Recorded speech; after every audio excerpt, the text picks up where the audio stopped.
Well, greetings and salutations, everybody. Welcome to the YouTube channel. My name is John Campea, and this is a special weekend Ask Me Anything. You know, I did one of these a couple of days ago, and the feedback we got was great because I guess a lot of you guys appreciate the fact that we do, we have open mics and even John Campea After Dark, but a bunch of you guys seem to appreciate and wrote to me that you like the fact that you could write in questions about the industry, about technology, about equipment, software, other trends, whatever, as well as our favorite movie and movie news questions and stuff like that.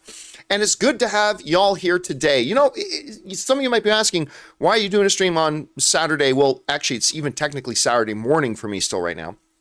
The reason being is that Anne had a volunteer gig that she had to do today. Normally we do our stuff together, but this one's hers.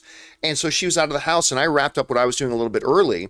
So I decided that why not spend some time with you guys and we'll do like an open Ask Me Anything. So here's how it's going to go, guys. We've opened up the super chat. So I will first take questions from the super chats. If you've got a question you want to make sure 100% gets answered, go ahead and use the super chat and I'll answer those. And then once I'm done answering all the super chat questions, I'm just going to go into live stream and try to find some questions that you guys just have in the live stream as well. So yeah, that's what we're going to do here today. So good to have all you guys here. And this is my home setup. For those of you who haven't seen this yet, this is my home setup.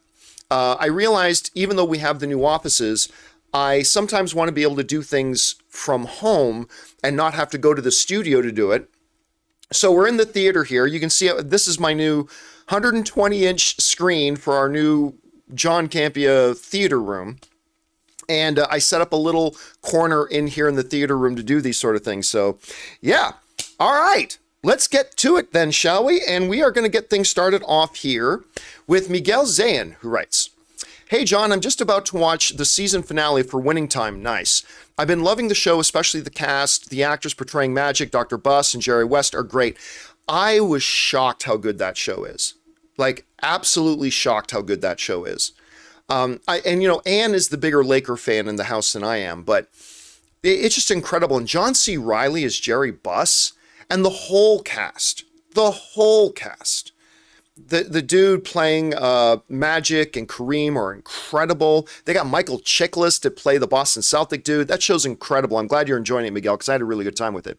All right, next we got another one from Miguel, who writes, also, I like that they are acknowledging who set the foundation of the system of the Lakers and made them Showtime in the 1980s. I also think that Pat Riley will have a great arc in the coming seasons. Well, here's the interesting thing. I'm not sure they're going to do, I don't think season 2 is going to pick up where season 1 left off. I think season 2 is actually going to pick up in the Kobe Shaq era. Now, I don't know that for sure. I don't know that for sure. And if any of you guys in the live chat are aware of more concrete information on that, let everybody know. But I thought I heard they're going to jump ahead to a different era. I would like them to pick up where they left off, though. So let's see what they do with that. All right, next up. Jason Love writes, safe to say you're feeling demotivated and disappointed with watching MCU shows now? No. Do you think you'll continue to watch when they release new ones? No, like I'm not thrilled. Let's be honest, I'm not thrilled with She-Hulk. I mean, I have no problem with She-Hulk. It's just that it's not funny. I love the concept. I love the approach they're taking to the show. Tatiana Maslany is great. The problem with She-Hulk is that it's a comedy that's just not funny, at least not to me. Comedy is a very, very subjective thing. It might be making you laugh your guts out. But the last MCU show was one of the best ones they've ever done in Ms. Marvel. So no, I'm not demotivated on MCU shows at all. I mean, they're a little bit hit and miss for sure, but I'm not demotivated on them at all because, like I said, just the last one I watched prior to She-Hulk is one of the best ones they've ever done. So that's my take on it at any rate. All right. Next up, Matt Thornton writes, "Hey John, things are quiet on Netflix's animation, but I've been chatting with the showrunner on Disenchantment, and it looks like this show is coming back for part 5. I wonder why Netflix has been quiet." I don't know. I mean, listen, there's been a lot of stuff about animation between Warner Brothers, Netflix. I honestly don't know what's going on. I honestly don't care about animation. But John, you love some animated shows. Oh, yeah. I know I do. I really, really do. I'm not saying I don't, if there's a show that's animated, I don't care about it. Not at all. Some of my favorite shows are animated shows. But I don't care that something is animated. I like good shows, regardless of the medium. So if it's animated, great. If it's not animated, great. So I don't really feel like, oh, I'm hungering for more animation. I hunger for more good shows. And you put out good shows like Arcane, Harley Quinn, Invincible, stuff like that, then I'm happy. But I don't really feel the need that you have to do animation. So I don't really feel that way, but that's just me. So I haven't really noticed, Matt. All right, thanks for sending that in. Next up, Victor Edboom writes, thoughts on James Earl Jones retiring as the voice of Darth Vader? Do you think they will keep using AI, or will they use a new voice actor eventually? Yeah, I read about that. We're going to talk about that more on the John Campea Show on Monday. But I'll touch on that for a second here. I'm really surprised James Earl Jones has still been doing it. Like every time there's a new Star Wars thing, like Obi-Wan came out, and then we found out that is James Earl Jones doing the voice. I've been surprised by that for the last number of years. So the dude served us long enough. He has gone above and beyond the Call of Duty, and he has given us decades and decades and decades and decades of this. You enjoy that retirement, James Earl. You did your part, and I think I think the right thing to do is just to get a new voice actor to do it. All right, Richard K writes, one of my guilty pleasures is the movie The Phantom with Billy Zane. I used to like that. Could we get a big screen or TV reboot, do you think? Well, yeah, absolutely you could. Listen, whenever you ask a question that is, could you or ever, the answer is always yes. Of course we could. Will we? I don't know, but listen, the studios right now are dying for recognizable IP. The Phantom, while not completely beloved by everybody, it is recognizable IP, so I wouldn't be surprised if somebody took a crack at it at some point. All right. Next up, Richard K writes, have you seen the Netflix show called Top Boy? I'll be honest with you, I've never even heard of it. So, I mean, that's just par for the course with Netflix. They're not very good at marketing their stuff. Mike's Movie Madness writes, hey, John, your fan base consists of a lot of aspiring filmmakers. Have you ever thought of doing a short film competition in the future? And have you ever been asked to judge for a competition? Yeah, I've been a judge in a lot of different film competitions, and I've been asked to do a lot. Normally, they're like short film festivals or indie film festivals and stuff like that. So I've served on a lot of those. Now, I know Rob did a short film festival on his channel, and I think he had a lot of fun with that. But I don't have the time or the energy to kind of organize something like that, to be honest with you. So probably not. And besides, there are lots of short film competitions and festivals out there. The world doesn't need John Campea to make another one. Sorry, sounds like my voice is starting to go. All right. Thanks for writing that in, Mike. Richard K writes, do you think we will get another Bourne movie? I'm going to guess no, but I haven't heard anything official. Richard K also writes, do you think we will get another Friday or Barbershop movie from Ice Cube? Maybe the Barbershop Last Cut or Friday Your Thoughts? Absolutely. Yeah. Like guys like Vin Diesel or Sylvester Stallone or Ice Cube, at some point, they eventually come back full circle and they do stuff like that again because there's nostalgia involved. There's a built-in fan base for it already. So my guess, again, I haven't heard anything official, so don't quote me on this. But my guess would be, yes, that I think he'll go back and do that again. All right, Al Renshaw writes, I saw Avatar this weekend, so did I. And I don't know how to describe it, but I felt a sense of wonder I haven't felt in a long time at the movies and got emotional. Listen, I am not the world's biggest Avatar fan. Like, I am an Avatar fan, but like, I'm not one of these people who thought Avatar got robbed of Best Picture at the Academy Awards. Like, I'm not one of those. But listen, it is difficult for movies today to capture that sense, to elicit that sense of awe and wonder anymore, because we've seen it all, right? But I'll tell you what, man, I agree. You go back and you watch Avatar on the big screen again, and like, they just don't know how to make movies like that. James Cameron has such an incredible visual sense. And yeah, I felt it, man. I absolutely felt it. So I'm with you on that. All right. Next up. Let's see. That was Al. Next up is Tom Wyenberg, who writes, do you have a favorite film decade? No. That you keep returning to? I've been watching a lot of 60s films lately. Barbarella, Space Odyssey, Misfits, etc. Yeah, listen, I love a lot of films, but I don't have like an era I keep going back to. I have films I keep going back to. And there are films I keep going back to that spread all over the eras, right?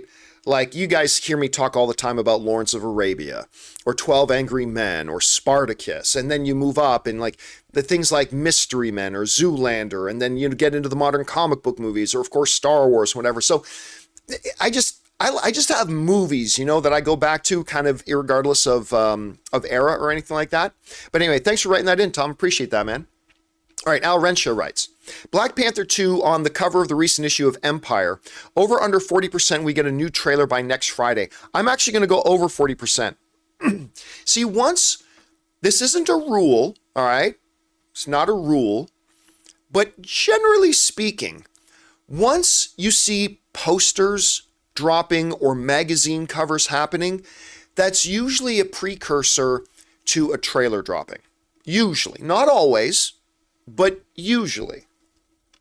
I recently saw somebody was kind enough to show me just under 15 minutes of footage of Black Panther 2. It was all out of context and it wasn't all finished, but I liked what I saw.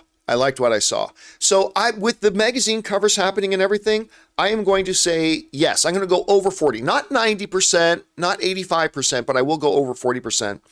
That we are going to get that trailer probably within the week. I'm going to guess we're probably going to get it within the week. All right. Thanks for that, Al. Next up, Jord MCHG writes, have you been keeping up with Welcome to Wrexham? Yes, I have. I love this show. And I initially told our staff that we weren't going to talk about Welcome to Wrexham just because I don't want to be seen as a total freaking Ryan Reynolds fanboy, because you guys know he's my favorite movie star. You know that his company, Mint Mobile, is like the major sponsor of our channel. You know I'm a big Deadpool guy, blah, blah, blah. So I initially told our staff we're not going to talk about Welcome to Wrexham because I just don't want to be seen as, and of course Ryan's a good Canadian kid, I just didn't want to be seen as like a total Ryan Reynolds homer. Because, when Ryan has a new movie come out, if I say I like it, then people are just going to say, oh, just because that's his favorite. Even though I talk crap about Red Notice and whatever all the time, but still.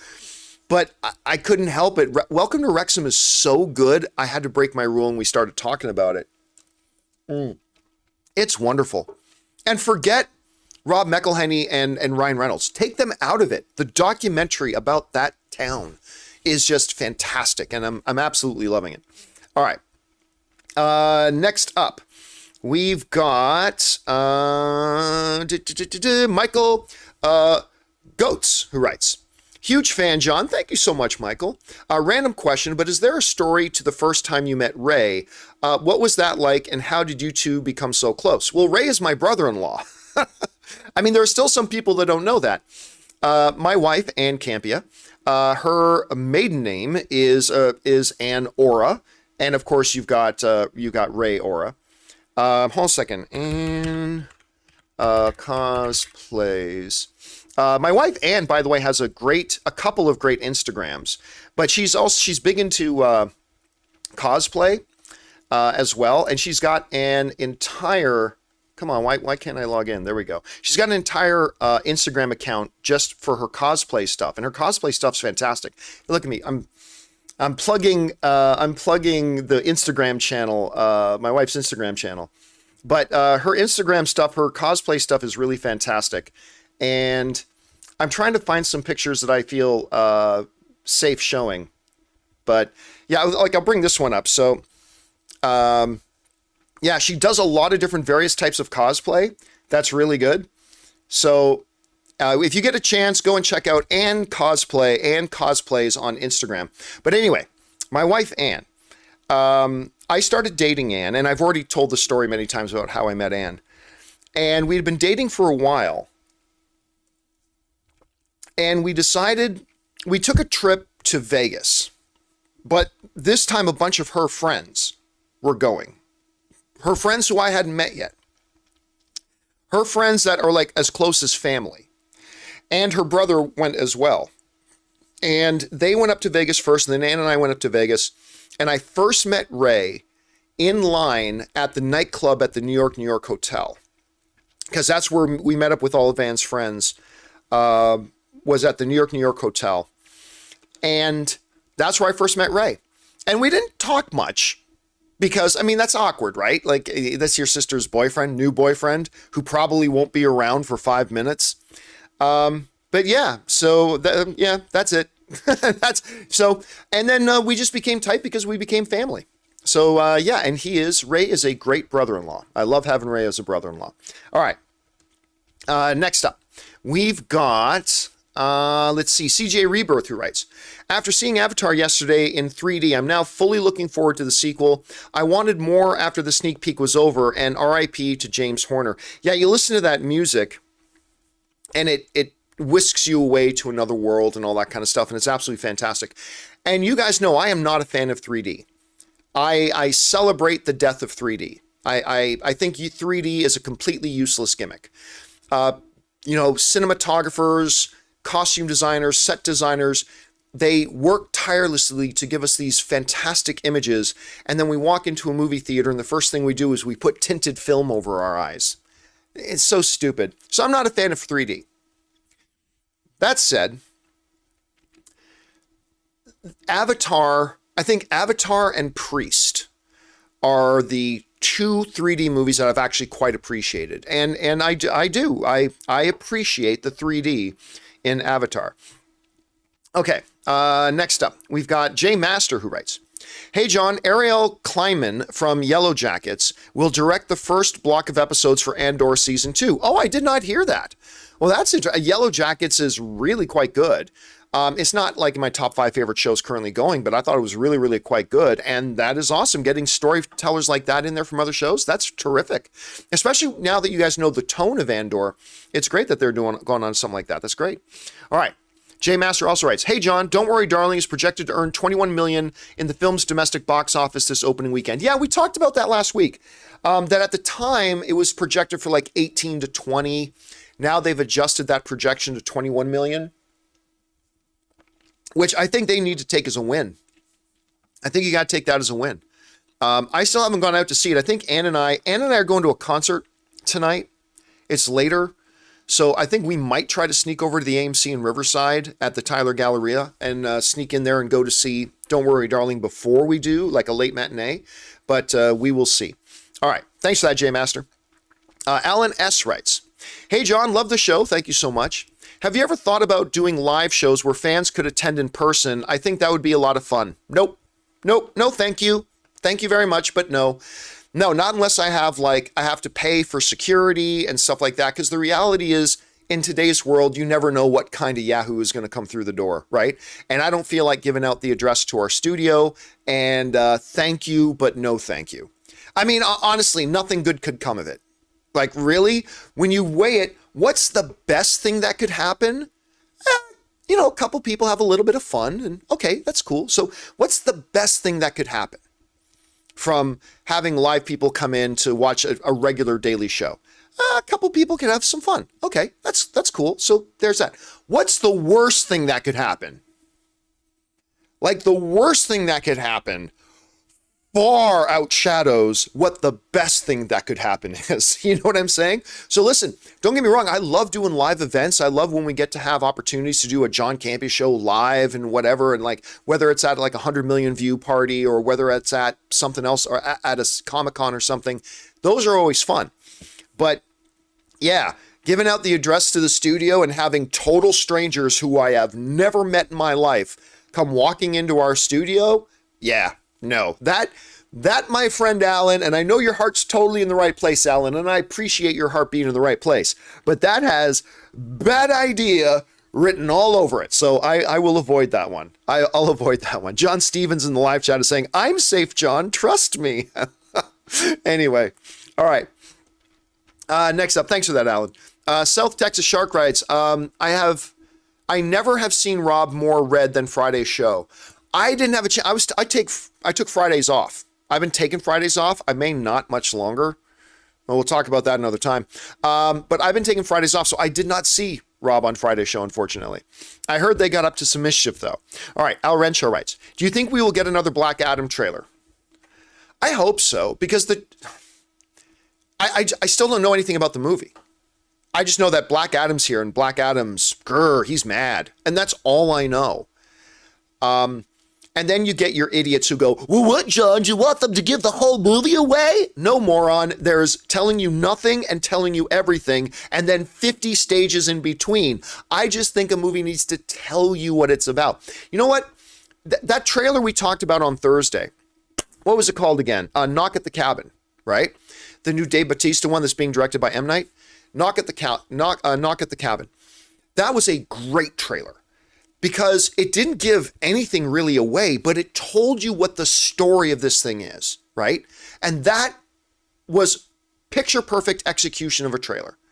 Get people enticed, show some cool stuff, make it intriguing, but also tell the audience the basic idea of what the movie is. That's a great example.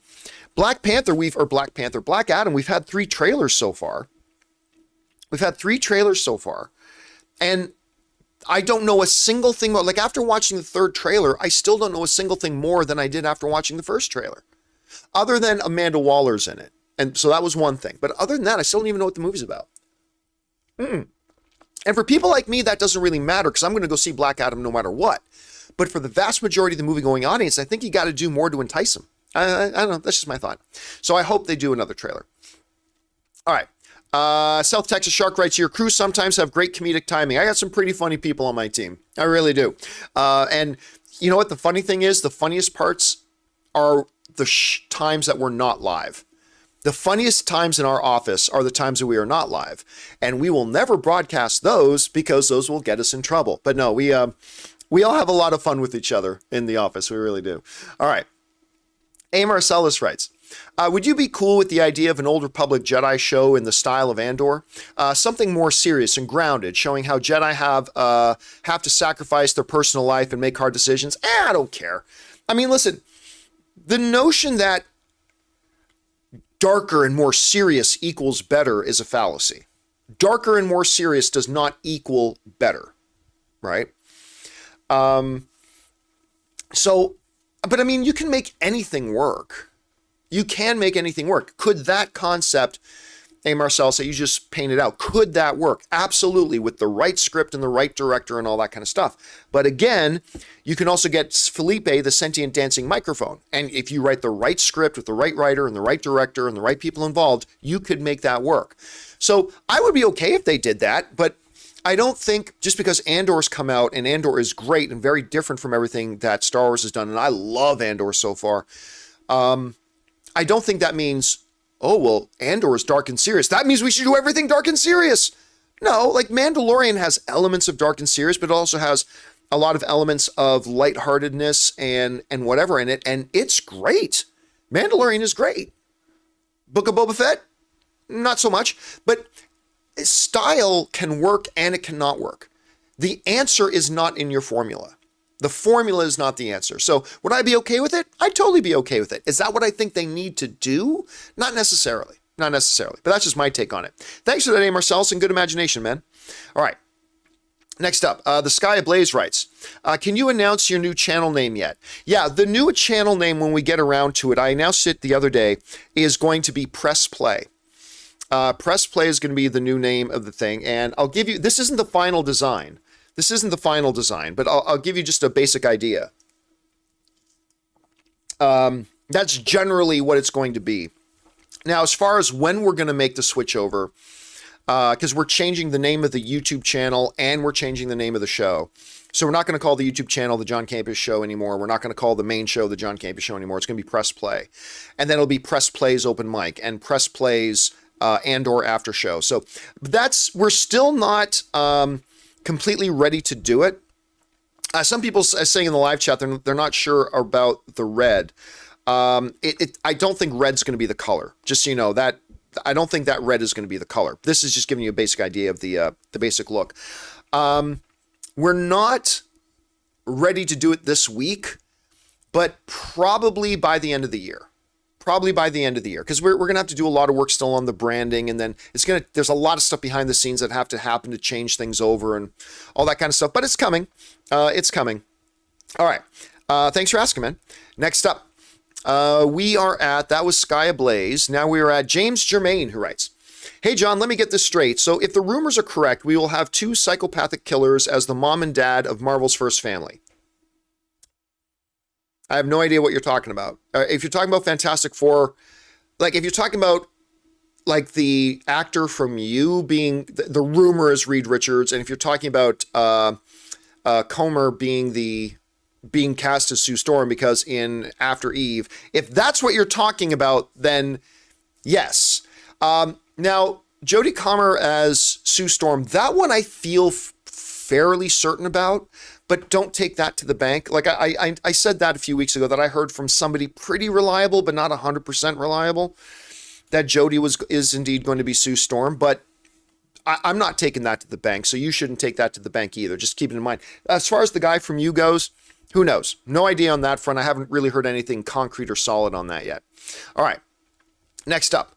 Tell them you're my cousin writes, today, 2 years ago, I heard the best joke you ever told. If Snoop Dogg changed his name to Snoop Lion, does that make Bow Wow roar roar? That lives rent free in my head for the past 7 years. Wait a second. You said 2 years ago you heard that joke, but it's been living in your head for 7 years. Maybe there's something lost in translation. Did I tell that joke? I have no recollection of telling that joke. Did I actually say that joke? Does that make Bow Wow roar roar? It is kind of good. I'll take credit for it. I have no memory of it, but I'll totally take credit for it. All right. Thanks for that. Tell them you're my cousin. All right. Next up, we got Richard K. writes, the Brick Keys said they are looking for you meant the Broccoli's, not the Brick Keys. You must be trying to voice dictate. The Broccoli said they are looking for a Bond for 10 to 12 years. So I was thinking of someone youngish, maybe Taron Egerton or Aidan Turner. It doesn't have to be youngish. Like, I think you can still have somebody as old as like in their early 40s. Because you look at a lot of actors today in their 50s and they look like they're in their 30s today, right? So if you're looking for somebody to play Bond, and we talked about this on the John Campea Show the other day, if you're looking for somebody to play Bond, you don't have to go into your 20s or whatever. You can, I mean, I think the target would probably be 35 to 38. I think that would be the target. But I think you could go as high as 41, 42, 43, because I think a lot of the actors today would have no problems playing Bond well into their mid 50s. So 10 to 12 years, I think is still totally workable. I don't think you have to go too young on it, to be honest with you. All right. Next up, Dr. Bright writes, hey, John, how are you? I'm good. Thank you. How is a movie budget decided on? Well, a studio and producers. Well, the first thing that they do is, you get a line producer to sit down. Like a producer's got their writer, they get their script together, then they get a line producer to try to figure out what it's going to cost to shoot that.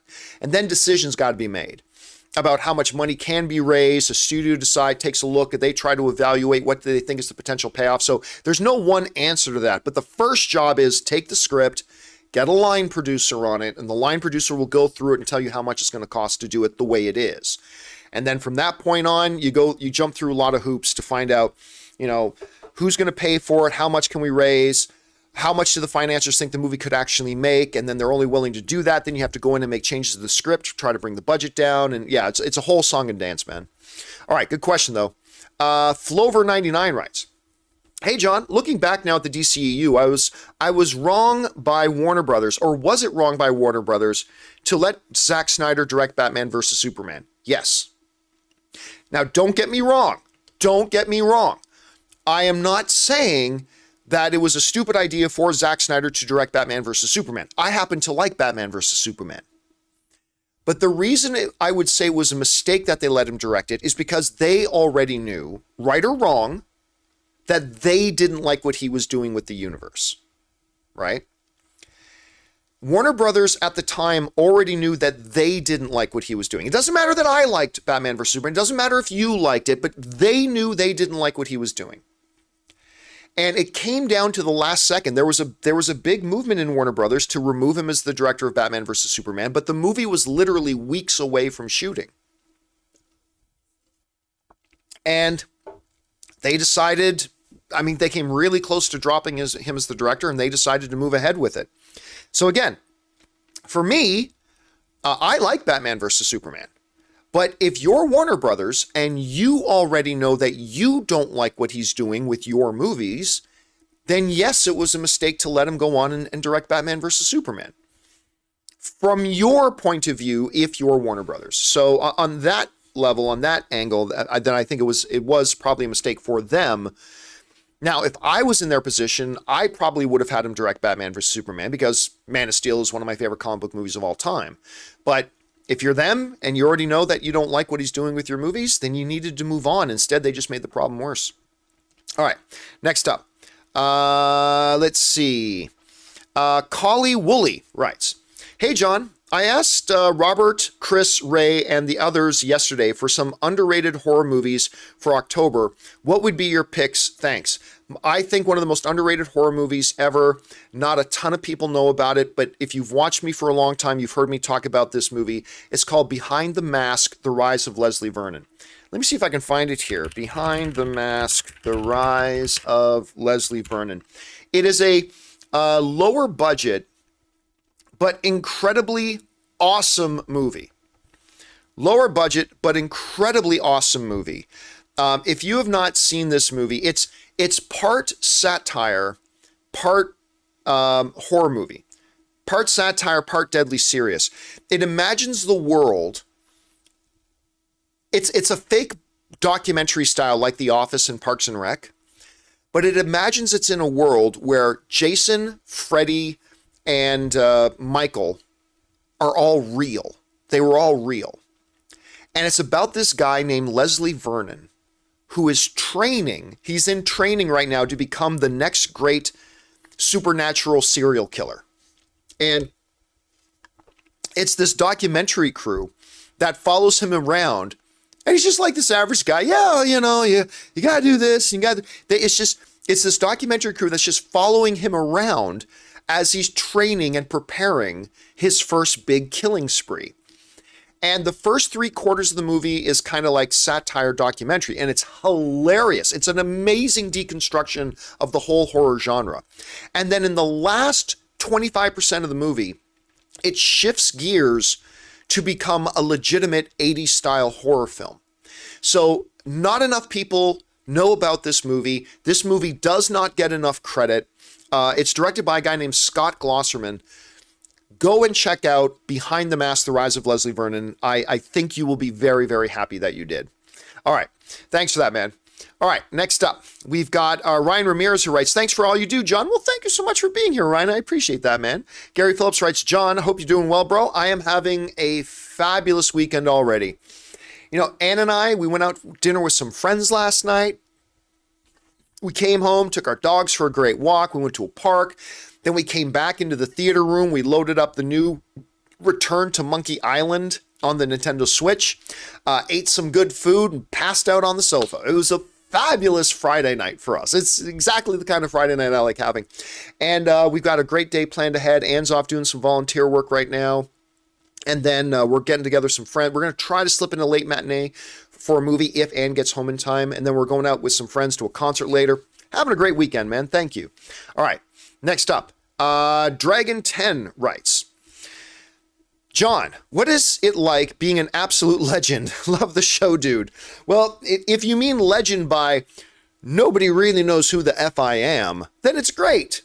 Yeah, I am at best a C-list celebrity. At best. I mean, at the very, very best. I am a C-list celebrity. I am an effing nobody from Canada, currently sitting in my converted garage doing a stream on YouTube. But thank you for the kind words nonetheless, my friend. I appreciate that. All right. Austin Davidson writes, "Do you think you would ever be as big as ESPN with a big complex and 100+ staff?" No. ESPN has 10,000 staff, not to mention talking about movies and TV shows will never be as big as covering sports. Like that, one will never be as big as the other. So no, I would, it doesn't matter if you gave me a budget of $10 billion and 10,000 people of a staff, I would never be able to, first of all, I would never be able to do that. And even if I theoretically could, I don't think movie news talk would ever be as big as sports coverage. So there's that. All right. Thanks for the question, Austin. Interesting question, man. I like that. That was an interesting one. All right. Bobby Jackson writes, how hard will the wait be for you to get to see new episode of Andor that you haven't seen? It's going to be tough, but I think I'm going to get to see the rest of the episodes fairly soon. I hope. I've seen up to episode 6. And I'm hoping, fingers crossed, I think I'm going to get a chance to see the rest beforehand. Otherwise, if I don't, it's going to be a long 4 weeks before I get to watch another new episode. It's going to be a long 4 weeks. All right. Let's see. Jared Vester writes, what was your biggest regret in your business decisions, if you have any? That's a great question. Like, I have a philosophy in running a business and stuff like that. Fail fast. Be willing to try new things. Don't be afraid to take risks, but always be ready and willing to fail fast. Like, try something new, and if something doesn't work, don't try to force it. Don't try to make it work. Be willing to say, okay, that didn't work. Move on to the next thing, right? So I've never had a lot of like big major regrets, because I often am willing to move on from a mistake very, very quickly. I don't, if let's say I started a new show and that new show wasn't working, I have never made the mistake of, well, just keep throwing money at it and keep throwing resources at it and keep throwing energy and effort at it and just keep doing that and that and that and that until, no, I usually go, once I recognize something isn't working, I'll go, okay, we tried it. Awesome. Didn't work. Let's pull the plug on that and reinvest our resources into trying something else new. So I don't have a lot of huge business regrets. I do wish I had left Collider earlier. And I don't mean that as a negative thing on any individual. I'm just saying I do wish I had left Collider earlier. I don't regret going to Collider because I was able to save everybody's jobs when I brought everything from AMC over to Collider. So I don't regret that.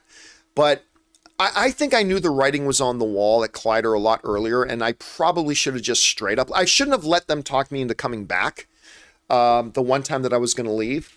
But other than that, not a lot. Yeah. Other than that, not a lot. All right. Next up. Let's see here. Tuin Kiet Lu writes, hey, John from Montreal. Bonjour, mon ami. I am so excited to see Shang-Chi again. Will he pop up before Avengers movie? If so, which ones? Hype for John Wick 4 with Donnie Yen. Okay, that's a lot going on in there too. Let's just talk about Shang-Chi. I think Shang-Chi has been the best movie of Phase 4. I think it's in tight competition with WandaVision as the best thing about Phase 4. I think I like Shang-Chi more than most people do. I think Shang-Chi is a top 5 MCU film. I think the movie is that good. That's why I got super excited when I found out that Destin's going to be directing Kang Dynasty. I was really, really excited about that. So yeah, dude. And yes, I do think we're going to see Shang-Chi pop up again. I think there's a possibility we even see him pop up in the Marvels. I won't tell you why I think that, but I think there might be a possibility he pops up in the Marvels. So we'll see. All right. Next up, Dante writes, what are your top 3 movies that you love uniquely? Just so you know, I don't do top 3, top 5, top 10 questions doing live things, just so you know. Next up, Terrence Fisher writes, remember when Man of Steel was being released and you wore a Superman cape? Yep, I remember that very clearly. You wore a Superman cape on the AMC show. Been a follower since that day. Keep up the great work. It continues to be hilarious to me how many people still to this day write in and say, I first started following you during Man of Steel.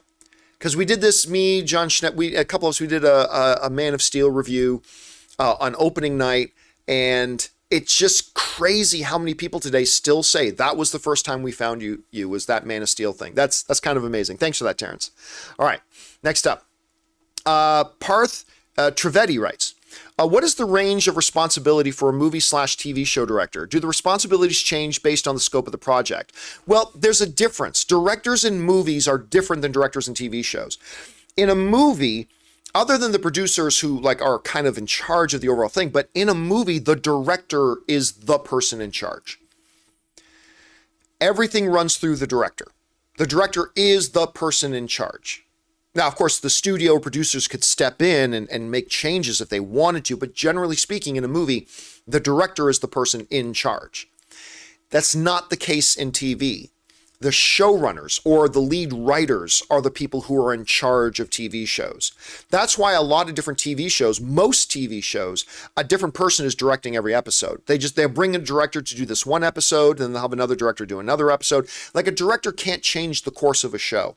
The director can't change the trajectory of a character. The director doesn't have that kind of power there.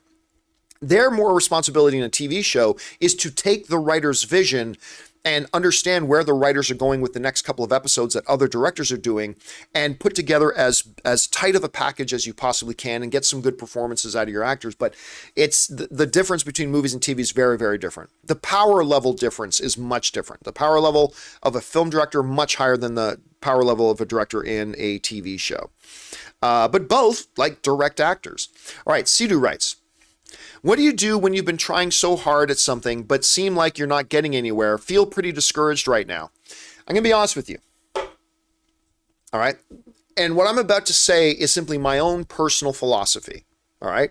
It's not meant for anybody else to necessarily follow it. This is my own personal philosophy. People say, oh, nobody likes a quitter. No, listen. When you are an adventurer, and you try something and you pursue things, not the first thing that you pursue or won't necessarily truly be your calling. Do you know how many people arrive in Los Angeles every day to pursue their dream of being a movie star? Hundreds every day get off the buses in Los Angeles and they're going to pursue being a movie star. I've got close friends of mine who've moved to LA to pursue being a movie star. Right? And they do everything right. They take the classes, they work hard, they go to all the auditions, they blah, blah, blah, blah. But you know what? At some point, I had one good friend of mine in particular had this thing, she pursued this dream for 7 years. And after 7 years, just had to go, you know what? I gave it my all. I can look at myself in the mirror with pride, knowing that I did everything I could do and I gave it 100%. But I have to recognize this that I'm chasing isn't going to happen. And here's the thing. The more time you invest in chasing that thing that probably isn't happening, that's time you are stealing away from something else you probably should be chasing and will be better suited for you. Right? Listen, I got a friend of mine who's dating somebody that they should not be dating. And I tell this person all the time, it's listen, this person you're dating isn't the one. And this person you're dating. That's not me telling them that. They tell me that, right? So, this person you're dating isn't the one you want to marry and the one you want to be with. So, since you already 100% know that, the more time you stay in this relationship, the less time you have to find that other person or to be with that other person once you actually meet them.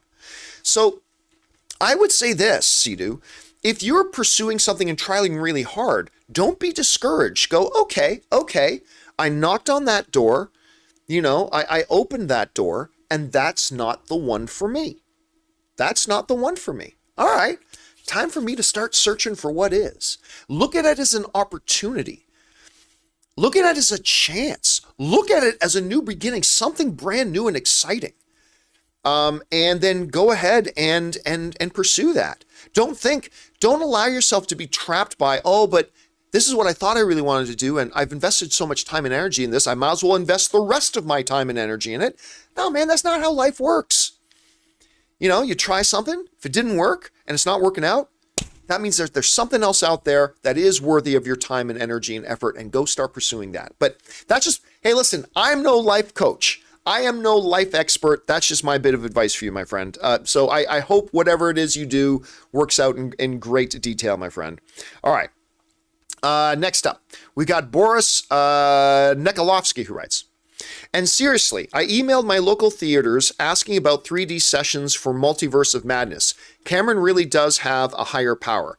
I don't know if you're the one who wrote in a little bit earlier about Avatar. Yeah, listen, for me, 3D is no bueno. I mean, with Avatar, it kind of works. But other than that, I have never been somebody who appreciates 3D. I think it's a useless gimmick, but, you know, that's just me, Boris. All right, next up. Boris also writes, also, shout out to fellow Aussie Sam Worthington. With these sequels, I want to see him in the spotlight again. Yeah, it's funny because for a little while, it looked like Sam Worthington was, number one, going to be in everything. Like, it literally looked like Sam Worthington was going to be in everything, right? And then all of a sudden, he just kind of disappeared. Like, he did one or two, like, faith-based movies and whatever, and then he just kind of disappeared. So it'll be interesting to see with them returning to Pandora if this will, like, revitalize his career. All right, guys, listen. I'm going to take a quick second here. We've been going like over 45 minutes already. I'm going to take a quick second. I'm going to go just rest my voice for a second. I'm going to refill my drink. So you guys talk amongst yourselves. Give me like 2 or 3 minutes. Talk amongst yourselves. Hang out. Don't go anywhere, though, guys. I will be right back.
Guys, and we are back. Thank you so much for your patience and indulgence as I went and just refilled my drink.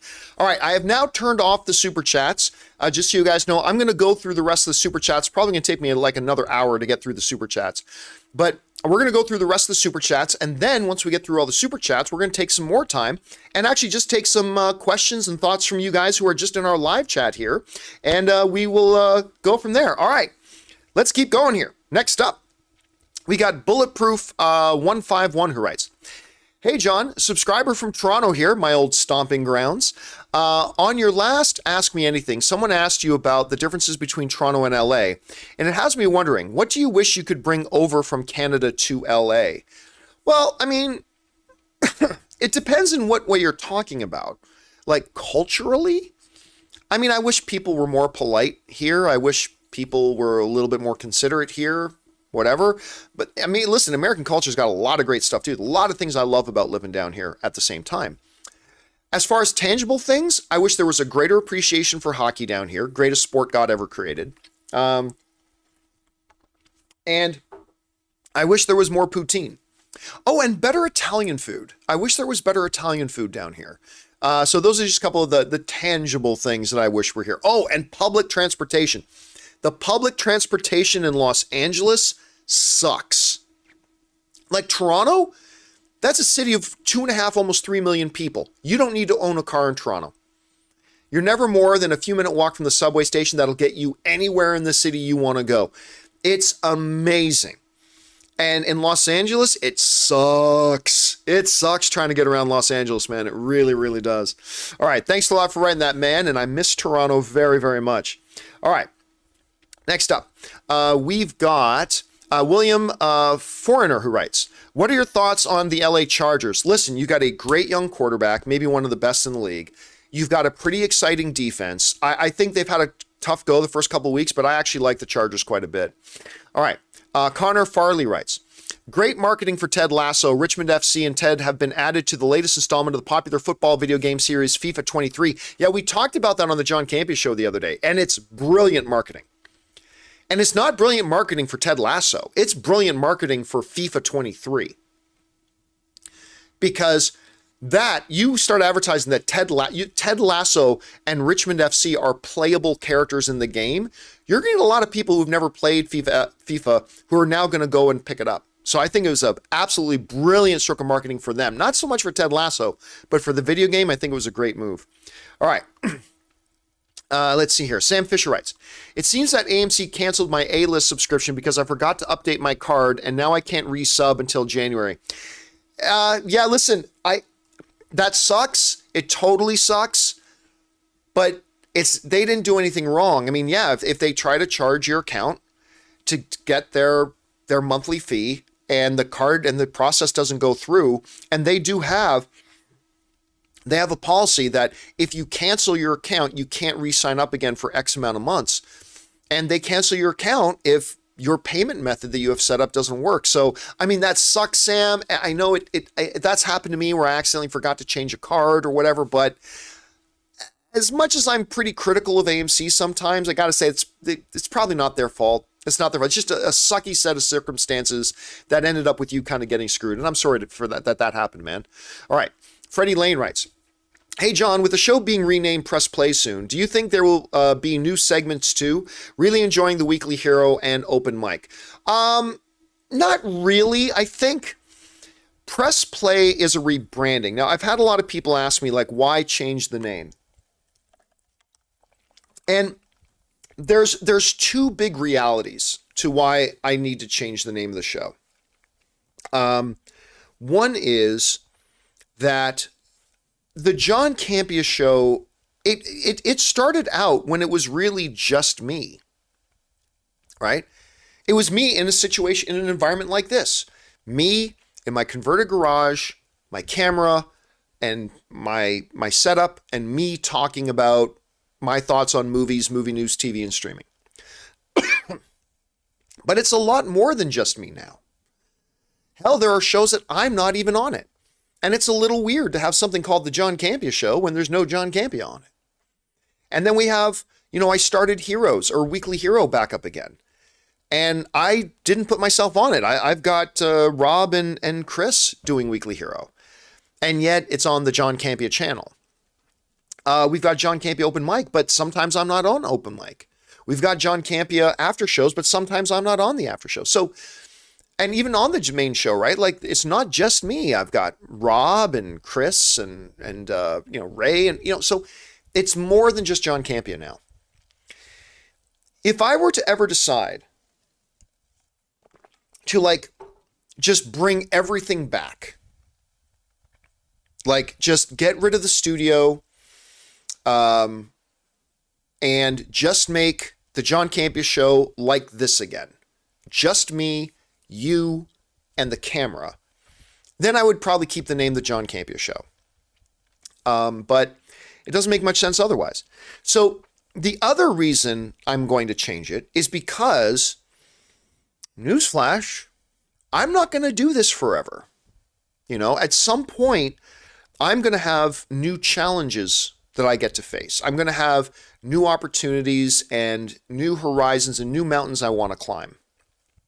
And, and honestly, I'm one of these guys that I don't want to retire when I'm too old to really enjoy retirement. I want to retire when I am young enough that I can really enjoy my retirement.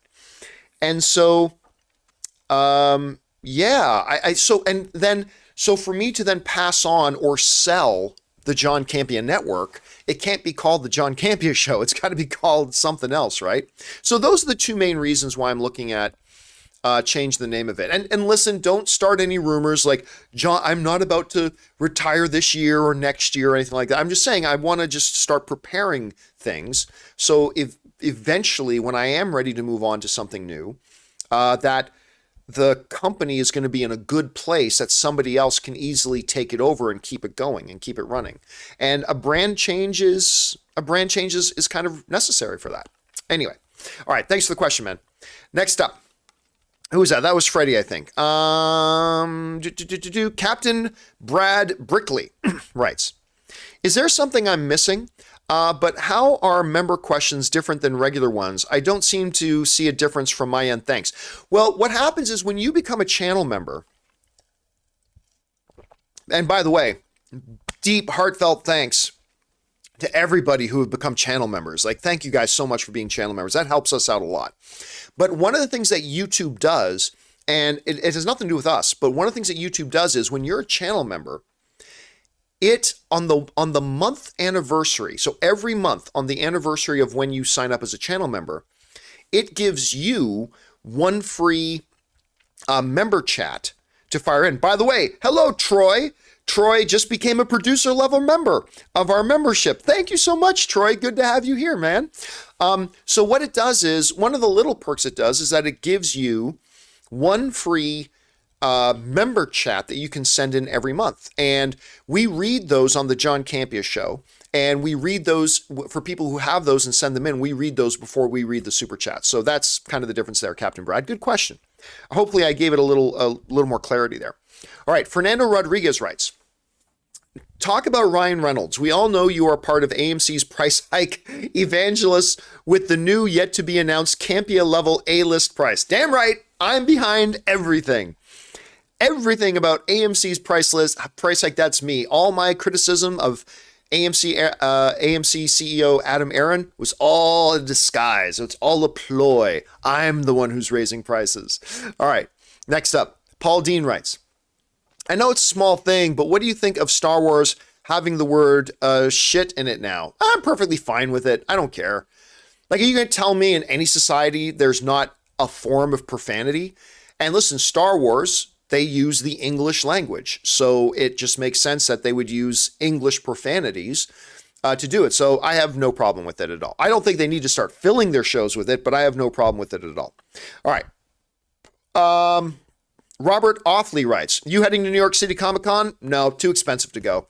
Between flights and hotels and all that and the time away, it's just too expensive. So I do really want to go sometime, but not this year. All right, Sam Fisher writes, 1 of 3. Saw See How They Run. I'm dying to see this movie. I am dying to see this movie. On Friday, it was okay. The movie was well made and well acted, but it's not as clever as it thinks it is. The jokes fall flat. The self-awareness gets a little annoying, and it does that thing that movies that have movies in them do, where they explain the climax of the movie, and then that's they explain the climax of the movie in the movie, and then that's the actual climax. Well, I don't want you to spoil anything, because I don't want to know any more about what you're talking about. I have heard good things about it. I'm glad you had a chance. I mean, I was shocked when I found it was coming out this weekend. They did a terrible job marketing it. Because when that trailer came out a while ago, we freaked out over that trailer. Like having Saoirse Ronan in there, multiple time Academy Award nominations. Sam Rockwell, Academy Award winner. It looks like kind of like a little bit of a Guy Ritchie with a whodunit mix. It looks great to me. I can't wait to see it, man. Anyway, glad you had a chance to see it. Sorry you didn't like it more. Hopefully I like it more than you did. Hopefully. All right, Bobby Jackson writes, well, John, after you said there are no specific docs about John Williams, Maybe that could be your next documentary after what you're currently working on. No, because then I would have to be able to get access to like all of John Williams' personal histories. That's way too much. I'm not going to be doing that. I'm currently in the very early planning stages of 2 separate documentaries to follow up Prince of Peace, God of War. Sorry, to follow up movie trailers, A Love Story. They're 2 very, very different documentaries. And, it's still at that stage where I don't know if either of them will happen, but we're in the planning stages. Each one is working with a different group of people. And fingers crossed that we get one of them going and one of them off the ground, because I'm excited about both of them. Thanks for asking, Bobby. All right. Bobby Jackson also writes, with San Diego Comic-Con and D23 out of the way, should we turn our attention towards Disney's Investors Day for any cool announcements? Here's the thing. They did another investment day, investors call, and they didn't do anything like they did 2 years ago. So just because that one Investors Day's call, they made a big event out of it, I don't know that they're going to make a habit out of that. So right now, I think the next thing we turn our attention to is New York City Comic-Con. And other than that, I think Marvel's just going to drop announcements when they do. That one thing they did with their Investors Days call is something they had never done previously, and I don't really know that they're going to do again. They're going to do Investor Day calls, but I don't know if they're going to treat it like a big announcement platform like they did that one time a couple of years ago. So, I mean, it would be great if they did, but I'm not sure that they will. All right. Next up, we've got the Super Ranger Mud Truck writes, hey John, thoughts on speaker systems at home theater? I have 2 bass shakers in my recliner as well as 13.6 surround sound with 3 different receivers. I'll be honest with you, if that works for you, that is awesome. For me, I don't like too much. Like right now, I utilize a JBL system that has a great center channel. I got a left wall speaker, a right wall speaker, and a great subwoofer. And that creates amazing sound in this room. Like amazing sound in this room. I've got a buddy of mine who's got like a dozen of speakers or whatever, like flanneled in the wall and all that kind of stuff. And to be honest with you, to me, that's overkill for me and my personal taste. That's a little bit of overkill and way more than a room like this needs. I'm also not a big fan of like bass shakers and chairs, but that's just me. A lot of people love that stuff. So if you've got that and it works for you, that's excellent and very exciting. But yeah, for me, I like it. I like a much more simple approach. I do like having the left and right, or a little bit even off to the behind, but I like to keep it a little simpler. I just like the sound to speak for itself. You know what I mean? But that's just me. I'm not a super, super deep audiophile. So other people are. All right. Thanks for sharing that, man. All right, next up, we've got Black Cubes who writes, how many inches do you tell your barber to cut your top head? Planning on getting a haircut in the next weekend. I have a very simple haircut. I go in to the barber and I say, just do my hair with clippers. A 7 on the top, a 3 on the sides and the back, and then blend it. I do not have a particularly good haircut. I am aware of this. I have never had a particularly good hair. Since back in the day when I had my hair that was like down to here. I used to have like really long rocker hair, right? That was a long time ago. But since then, I have never had good hair. And so my basic philosophy is I don't give a shit about my hair. Just, you know what? 7 on the top, 3 on the sides and back, blended in. Just, I like having low maintenance haircuts. I like having low maintenance haircuts. I want to be able to brush my hair with a face cloth. You know what I mean? I don't want to ever have to spend time in the mirror doing my hair. You know what my hair routine is? I get out of the shower, dry off my hair. I put some putty or paste in my hands and just go, and I'm done. And then I walk out. 5 seconds. 5 seconds, and I'm done. John, don't you want to have good hair? Oh, sure, I would like to have good hair. But I don't want to spend 20 minutes every day doing my good hair. And who do I have to impress? Guess what? My wife, Ann, likes me just the way that I am. That's good enough for me. I don't have to impress anybody else. And I'm already sexy as fuck. I mean, if I were to have good hair on top of this package? That would just be unfair to the rest of the male gender out there in the world. Wives would look at me and then look at their husbands and go, what's wrong with you? And I don't want to do that to my fellow brethren. I mean, my God, look at this. Look at this. Anyway, yeah, I got bad hair. Always have, always will. All right. Next one up. Who was that? That was Black Cubes.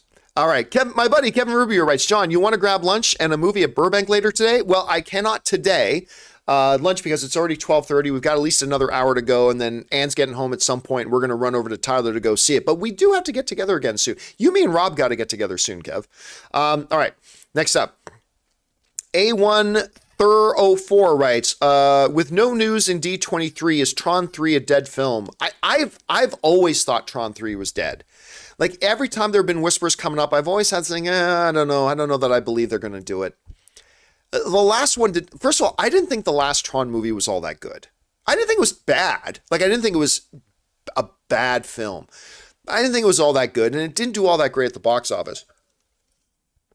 And I haven't really felt any kind of a resurgence in popularity. So I think it's dead. I don't think it's going to happen, but you never know. All right, Shah writes, did you see the new Barbarian trailer? Hilarious. Are you talking about the one with Justin Long? If you're talking about that, yeah, that was funny. I like that, Shah. That was actually pretty cute. All right, NJR 1984 writes, my wife and I met you at the AMC party in 2014. That was a fun night. If you're talking about the 100 million view party, I remember that was a good night. Also, it wasn't so bad meeting Alicia Malone either. Yeah, Alicia's one of those people who's gone on to continue to do listen, Alicia Malone was already doing great stuff and doing very, very well before she ever started working with us at AMC, and she just continued to go on to do. She's an incredibly respected name in the industry. She's fabulous at what she does. All right, and that was a fun night, NJR. It really was. I'm glad you guys were able to be there. All right, 2 parents versus 8 kids writes, that's not what they should do. Let me try this again. That's not what they should do. TV show or a movie about Aegon the Conqueror, and Henry should star in it. Aegon by far has the best story in the books. Maybe. But listen, just because, here's the thing, just because something is a good story in a book, that doesn't necessarily mean that story would translate well onto the screen. I mean, maybe it would, maybe it wouldn't, but just because there's been a good story, listen, a lot of movies have been made based on great books that didn't turn out to be very good. Sometimes it's just because they didn't do a good job making it, but I think sometimes too, it's because it just doesn't lend itself well to a different medium. So, yeah, and it doesn't have to be Henry. I mean, it could be any actor like that. But I mean, hey, listen, 2 parents, if they did do something like that, if they did, considering the excellence they did with Game of Thrones and now with House of the Dragon, I would certainly be interested in it. Cheers. All right. What's Nerdy Podcast writes, Avatar was amazing to see. Hype for the second. I agree. It was a lot of fun seeing it on the big screen again. And it did make me a lot more excited for seeing the new one. Actually, it did more to get me excited about seeing the new one than the trailer for the new one did, to be honest with you. All right. Chef Rigo writes, my first weekend off in 3 years. Cheers, everyone. It's good having weekends off. And yet here I am working. Well, you know what's fun? Here's what I like about the Ask Me Anythings. What's fun about the Ask Me Anythings is that I don't have like 5 hours of prep I have to do for it like I do for the John Campea Show. Like with the John Campea Show, it is hours and hours and hours and hours and hours of prep that has to go into every episode. But with like either open mics or Ask Me Anythings, I don't really have to do that. So it doesn't really feel like work. It feels just like I'm getting together with my fellow fan community, and we just get to talk about these fun things. So it's good. I'm glad you have the weekend off, Chef Rigo. All right. By the way, we got to come back and eat there again soon. All right. Smiles Per Gallon writes, do you ever wish you had the opportunity to go into the big blockbusters blindly? Insider info is great, but I could see that taking away surprises. No, honestly, no. It really doesn't. I mean, there have been very, very, very few quote unquote surprises I've known about going into the movie that somehow ruined it for me. Like, guess what? I know the Titanic sinks. That didn't take anything away from the movie for me. Now, there are exceptions, right? Like if you know the big twist of Sixth Sense, well, that fundamentally alters the entire way you view the entire movie, right? When you know, and by the way, I'm going to give a spoiler for it, but this is a 15-year-old movie. If you haven't seen it by now, you're not going to see it, so tough. But like when you find out that Bruce Willis was dead the whole time, that isn't just a moment in a film. That fundamentally changes the entire way you see the entire movie. It changes the way you see the entire movie. Same thing with Usual Suspects, one of my top 10 all-time favorite films. And again, spoiler alert, I'm about to give something big away, but this is a movie that is decades old. If you haven't watched it by now, you're clearly not interested. But warning, here it comes. But when you find out that Clint, is that his, I'm always freezing on his last name. But when you find out that he is Kaiser Soze, finding that out isn't just a moment in the film. That will change the entire way you see and experience the entire movie. Very, very, very, very few things are actually like that. Like Sixth Sense or Usual Suspects. Those are very, very rare exceptions. Like, a surprise in a movie is a moment. It's a moment. I will argue that it's really not that important.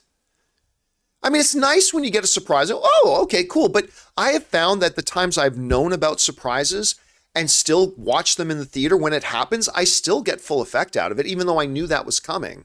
But I don't know. Everybody has a different way of interpreting. I'm not kidding. I had somebody write to me today complaining and bellyaching and was like all mad and irate that I mentioned in one of the upcoming episodes of Andor, we get to see Coruscant. And this person freaked out. You're dropping spoilers. It's like, just telling you that the main central planet of the entire Star Wars galaxy, oh, hey, some of the story's going to happen on that planet. You consider that a spoiler? Like, and that's one of the big things about spoilers. And I've talked about this for years. One of the reasons there's a lot of struggle with spoilers is because nobody has the same definition of spoiler. Like for me, a real spoiler is something that fundamentally alters the way you watch an entire movie.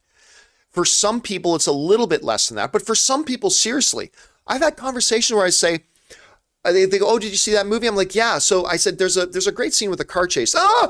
Spoiler! You told me there was a car chase. So just knowing there's a car chase. So everybody's got these varying degrees of what they consider a spoiler. And that makes it very challenging. But no, I honestly don't think going in blind, I don't think it, and I can only speak for myself. Okay, let me be clear. I'm only speaking for myself. Going in blindly into a movie does nothing to increase my experience of the movie, to be honest with you. It really doesn't. Either a story is a story well told or it's not. Knowing a bit about it does not detract. Knowing nothing about it does not add, at least to me. And we're all different and unique as viewers, but for me, it really doesn't make that much of a difference. So no, I've never wished I could walk into a movie blind. All right, that's just me though. All right, thanks for asking, man. Next up, Yuri Maninen writes, any chance for anime-related show with Chris and Rob? Zero. We would get no viewership. There's just no viewership to be had there. So if you are really looking for good anime content on YouTube, there are some great channels that cover it. But if we were to do an anime show, 2,000 views, we would be investing a lot of time. And remember, I pay Rob and Chris. And I pay Jonathan and Ray to make the graphics and run the show and all that kind of stuff. It is a big financial investment. It's a big investment of our time. It's a big investment of our energy. And ultimately, it would be a show that gets 3,000 or 4,000 views. And so there's not a really good reason for us to do an anime show. So no, we won't be doing an anime show. But there are lots of good ones out there if you're looking for good anime shows. And that's the great thing about YouTube, is that there's so much content out there.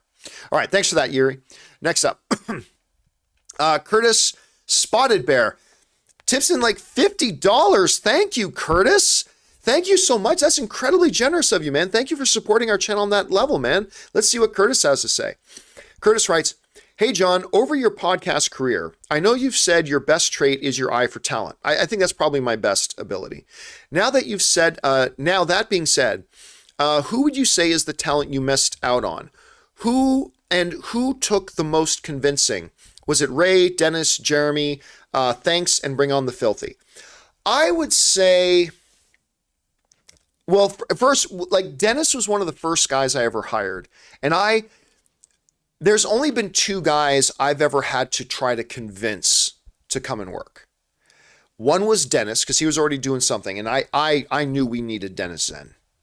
I still think to this day, Dennis Zen is one of the most intelligent guys in the entire field. We needed Dennis Zen back when we were starting AMC. I knew there's no point in trying to do it without him. So there was that. The other big one was Jeremy Johns, because Jeremy was living in another city. So we had, besides just convincing him to come and work every day, because like Jeremy works a couple of days a week, right? He does a movie review. He makes his great videos. He's one of the best in the world at doing it. But, he's also had a lifestyle that he only had to work a couple of days a week. And we were now asking him to work every day and to move to Los Angeles. And that took some convincing. And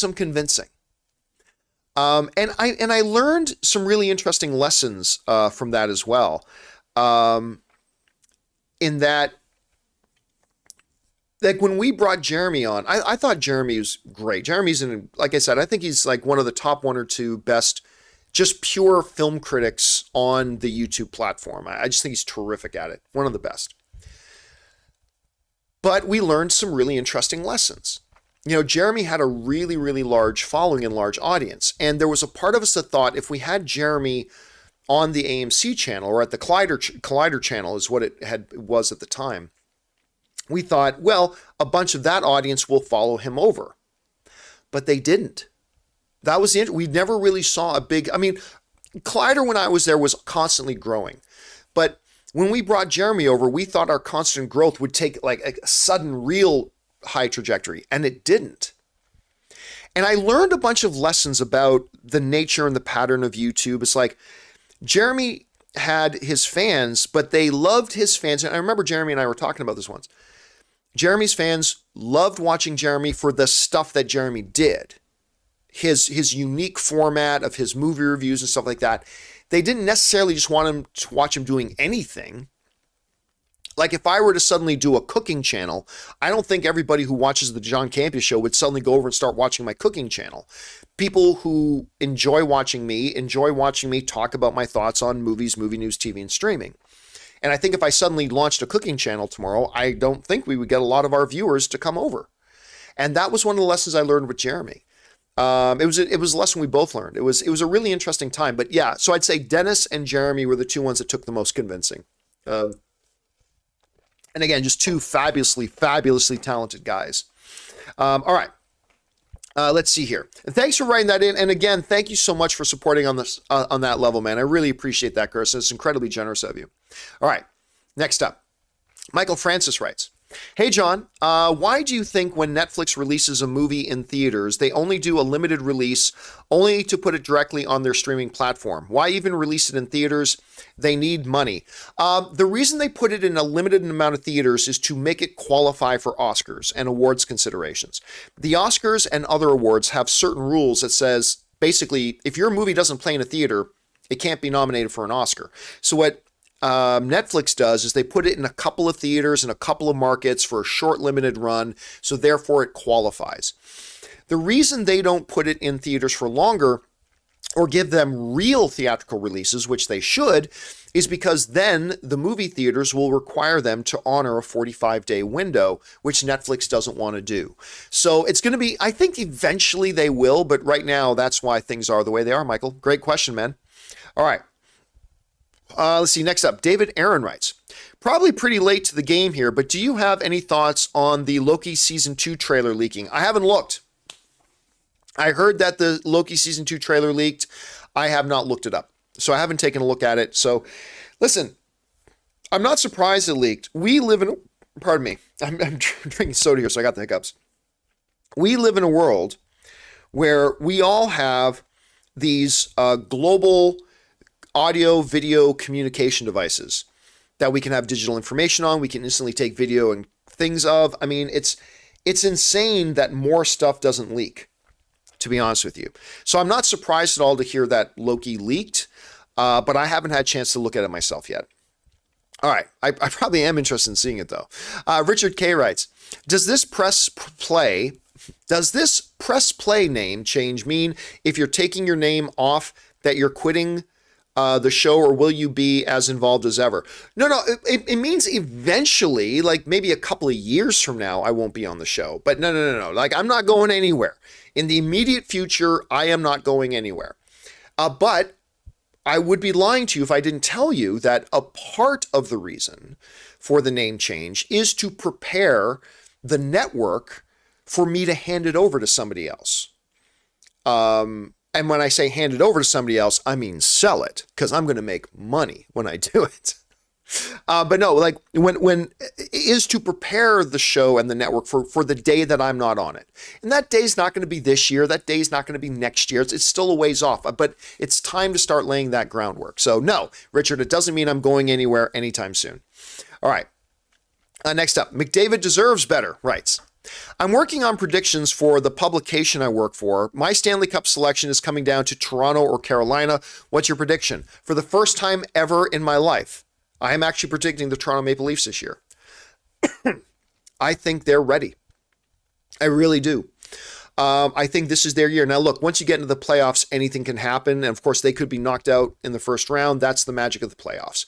But if I had to put, I like your Carolina pick, but right now, and by the way, don't sleep on the Oilers, McDavid. I know you're a long-suffering Oilers fan, but don't sleep on the Oilers. But yeah, I'm going with the Maple Leafs. All right. Slippin' Steve writes, do you think Top Gun 2 saved the theater industry? No. Spider-Man No Way Home probably saved the theater industry. But I'll tell you what, the key thing that Top Gun Maverick did, and we've talked about this before, was Top Gun Maverick, while a lot of people started coming back to theaters because of Spider-Man and all that kind of stuff, Top Gun got the over 40 audience to come back to the theaters. Because the over 40 audience was still like the more hesitant, and they're a big demographic, but they were still more hesitant to get back into the theaters with the pandemic and all that kind of stuff. And it was Top Gun Maverick that got them back into the habit of coming to the theaters. Now, the problem is we haven't had a lot of content in theaters, right? So we had, like, think what you want about Doctor Strange, the Multiverse of Madness, or Thor, Love and Thunder. Those movies made fuck tons of money, all right? Not as much as Top Gun Maverick, but I mean, they made tons of money. But the problem is, on the heels of Doctor Strange, the Multiverse of Madness, and Jurassic World, by the way, which passed $1 billion, the new Jurassic World passed $1 billion, and the Thor Ragnarok and Top Gun, the problem is there hasn't been a lot of content in the theaters to follow up and try to keep that momentum going.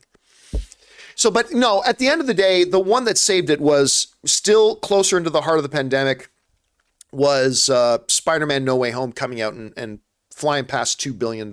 So yeah, that's my take on it at any rate. Good question, man. Next up, Comics writes, are you familiar with Mondo? Yes. It's a company that was acquired by Funko years ago, and they create the best posters you've ever seen. That's a matter of opinion.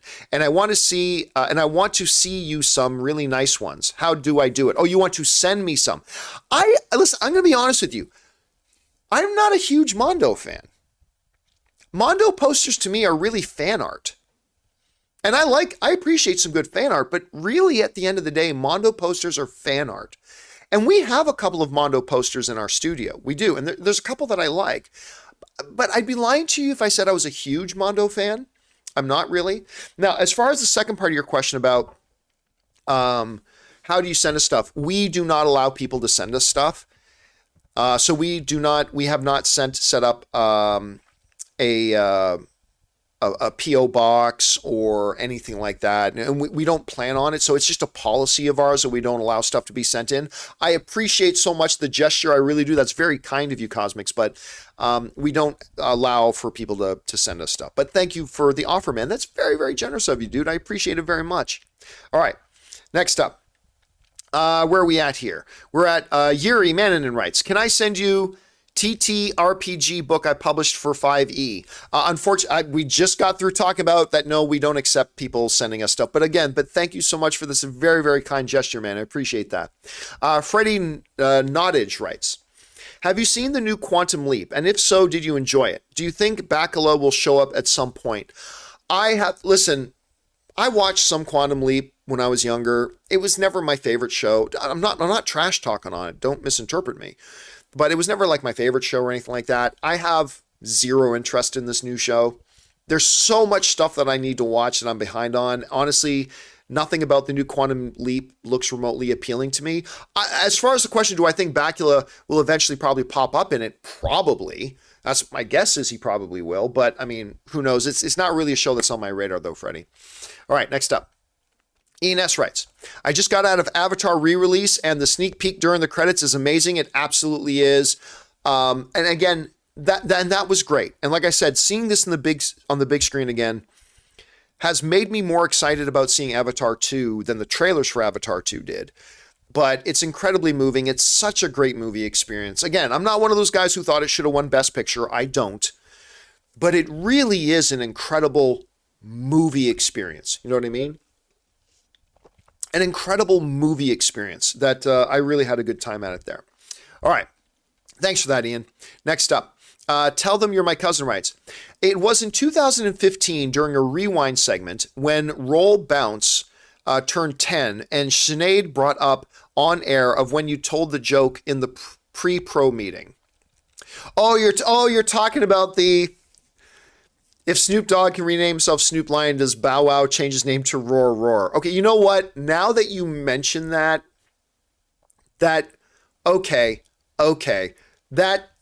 rings a bell. That's starting to sound a little bit more familiar.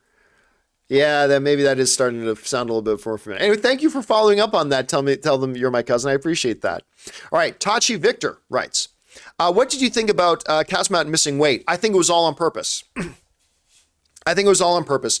I don't believe that he's never missed weight. I don't think he accidentally missed weight by 7 pounds. I think this was all set up. I think it was all set up. I think the UFC wanted to change the main event.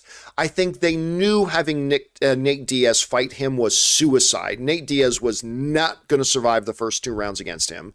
It was not as nearly as interesting as a fight.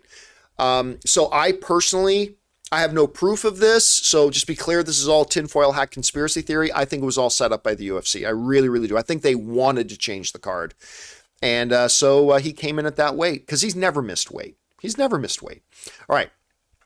Sveen86 writes, have you seen Tucker and Dale versus Evil? I talk about it often. I saw it last night, and honestly, I can't remember the last time the movie made me laugh this hard. I love that movie. I think it's fantastic. And Alan Tudyk is so funny. And I've told this story before, but indulge me as I tell it again since you brought it up. I was at Comic-Con the year they were getting ready to release Tucker and Dale versus Evil, right? And I was in the press area at Comic-Con in the convention center. And where all the different rooms were having press days with different things. And I was on my way to a Marvel interview that I had to do. And I was with my cameraman, Chuck Norris. Yes, that really was my cameraman and editor's name. His real name is Chuck Norris. But me and Chuck were walking down the highway. We're walking down the hallway. And we were passing the room where they had the big easel and a poster of Chuck and Dale versus Evil press in here. So that's where they were doing some Chuck and Dale versus Evil interviews. And me and Chuck stopped at the poster, and I pointed at Ellen on the poster, and I said, I freaking love this guy. And Chuck is like looking past me. Like, let's say you're at the eye line. He's like looking like this. And I'm like, oh, what's he looking at? And I turn, and Alan Tudyk is standing right there as I just went, I freaking love this guy, as I point to him on the poster. And Alan doesn't say a word. I just look at him awkwardly. There's a moment of awkward silence, and he just smiles and goes, and then continues walking in to go do his interviews. So anyway, yes, love that movie. I think it's great, and that's one of my favorite stories, actually. All right. Next up, we got Hollowed Love writes, John Campea retirement, over, under, after or before 2027? Before. Yeah, or at least retirement from YouTube. At least retirement for YouTube will definitely be before 2027. I'm not doing this 5 more years. I've got other opportunities that are kind of waiting for me. So yeah, it'll be before 2027. Again, not this year, not next year, but yeah, it'll be before 2027. All right. Richard K writes, John, it's my mom's 63rd birthday and she thinks you're hot and is always saying how lucky Ann is. And she said she wants me to say hi. Well, thank you to your mom, Richard. That is a very kind thing for her to say. And obviously, she's got good taste. Obviously, she's got good taste. No, seriously, thank you. You know what the secret is? Clippers, 7 on the top, 3 on the sides and the back blended in. Clearly the secret. Clearly the secret. All right, thanks for that, Richard. Appreciate that. All right, Santiago Lugo writes, in ultra general and simplified terms, how much of a movie's gross does the studio actually net? Like after budget, marketing, and paying the movie theaters. There's basically a simple formula for understanding, and then you got to also divide it up between the production studio and the distributor. But the basic rule of thumb is this: take the production budget of a movie, add on top of that the cost of marketing. All right, that's your base expense. So that's your expense. Now look at your revenue. Box office minus 1/3. That's not an exact science. It's just if you want to get a general idea. Generally speaking, the theaters keep 1/3 of ticket sales. I know there are people out there who say 50%. They're wrong. It is. When I was with AMC, they told me that when you actually wash it all out, it generally comes into about 1/3. So roughly 33.3%, roughly. Just, again, this is just give you a basic idea. So now you take your revenue, which is box office minus 1/3, and you deduct the expense, which is production budget and marketing. And what you're left over with is basically what goes to the studios. Now, from that point on, they also have to, like, there's going to be maybe some other divisions they have to do, depending if there's if they have a director who has a first dollar gross deal or a producer. I mean, but that's where it gets it. But for a general rule of thumb, take your revenue, box office minus 1/3. Take your expense, production budget plus marketing budget, minus your expense from your revenue, and that's generally speaking just a base rule of thumb, an idea about what kind of money is going off to the studio. So, and then there's a million variables. I'm so oversimplifying it, it's crazy. But again, that just gives you a basic general rule of thumb. All right. Next up, Superman writes, did you know The Rock is in Fortnite as a main character in the story? So is Brie Larson now. Maybe that game movie The Rock mentioned before is that. No, that's not true. I mean, it is true that apparently he's in Fortnite. Do people still play Fortnite? Anyway. But no, he made a big deal about having a major project in brewing, having his likeness and Brie Larson's likeness popping up in the game. That was not what he was talking about. What he was talking about, I still don't know for sure. And it may be years before we find out, but I don't think it was that Superman. I don't think it was that. All right. Let's see. Next up, we got Santiago Lugo who writes, why won't you take Fridays off anymore, John? We'll see. I have noticed, and it may be nothing, but let you peek behind the curtain a bit. I have noticed that the last couple of Fridays, our viewership numbers go down a lot. I'm just opening up the channel here. And yeah, there's a significant percentage drop in our viewership numbers when I'm not there. Now, that might just be coincidence. because we've only done it for a few weeks, right? So I'm going to give it a few more weeks. But if we continue to, if, and this is a big if, we continue to see that Fridays when I'm not there, numbers drop significantly, then I'm probably going to have to start doing Fridays again. And then what I'll start doing instead is like taking half days off. Like maybe instead of taking Friday off, I'll start taking like a couple of half days off or something like that. Again, it might just be a coincidence. Like maybe this coming Friday, I'm not on the show and the show has great numbers, and it will the next week too. So we don't know yet, but I'm just evaluating that right now. I'm just kind of evaluating it as we go, and we'll see what happens. All right, next up. Thanks for the question, Santiago. Let's see. Tez Bream writes, have you ever watched Power? I never have, but it's one of those shows that when I've seen trailers for it, I've always thought to myself, that looks interesting, but I never got around to watching it. Anyway, starring Omari Hardwick, Joseph Sikora, it spun off into 3 different series afterwards, super popular on the East Coast in African-American culture, but not the main. It's on Stars. Yeah, again, I have seen... The trailers for it have always intrigued me. There's always been a couple of shows like that, like Power, Suits, 1 or 2 others that are like that I've always seen out there. And I've always thought that looks good, but I've just, never had the time to watch it. But I'm glad you're giving it some pop right now, Tez. Appreciate that, man. All right. Next up, Irene Jobson writes, what are your thoughts on Vesper? Maybe I'm having a brain freeze, Irene, but I don't know what Vesper is off the top of my head. Do any of you guys know? I'm looking at you guys and like, Vesper, the Bond girl, Vesper from 007. Okay, I can't remember which one she is. I can't remember which one she is. I've seen all the Bond movies. I can't remember. Oh, is it Eva Green? Haunted Autumn is saying Eva Green. Is that what it is? The Casino Royale chick. Oh, okay. The Casino Royale. Casino Royale is my favorite of the James Bond films. That's my favorite of the James Bond films. And it's Eva Green. Oh, I loved her. I love Eva Green. If it is Eva Green, I just can't remember characters' names. Unless it's Star Wars, something like that, I always struggle remembering characters' names. But yeah, I love Eva Green in that. I thought she was terrific in it. All right. Next up, we got Santiago Lugo writes, how does demonetization on YouTube work with cursing? I don't really think it does. I think if it's super, super, super excessive, they might demonetize, but I've never had anything demonetized for cursing. And I've been known to curse once in a while, but I've never had anything demonetized for cursing. So that's the only thing I can say about that. All right. With that, guys, we've now been going for an hour and a half. I am, again, going to take a brief break here for just a second. I'm going to rest my voice up. I'm going to refill my drink, give you guys a chance to talk amongst yourselves. Give me 2 or 3 minutes, and we will be right back.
thank you again for your patience as I took a little bit of a break there.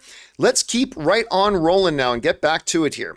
We're going to get back here with Chubbs Esp writes, "Hey John, I think one of the reasons the Hulk-Natasha romance fizzled was that off-screen it was Cap and Natasha that actually smashed. No, I don't buy that. I don't buy that at all. And even if they said that happened, that doesn't take away from when Bruce comes back. They really look. I don't know. Listen, I think one of the best things, and I appreciate Age of Ultron more and more every time I watch it. But honestly, I think one of the best things about it was the development of the Natasha Bruce romance.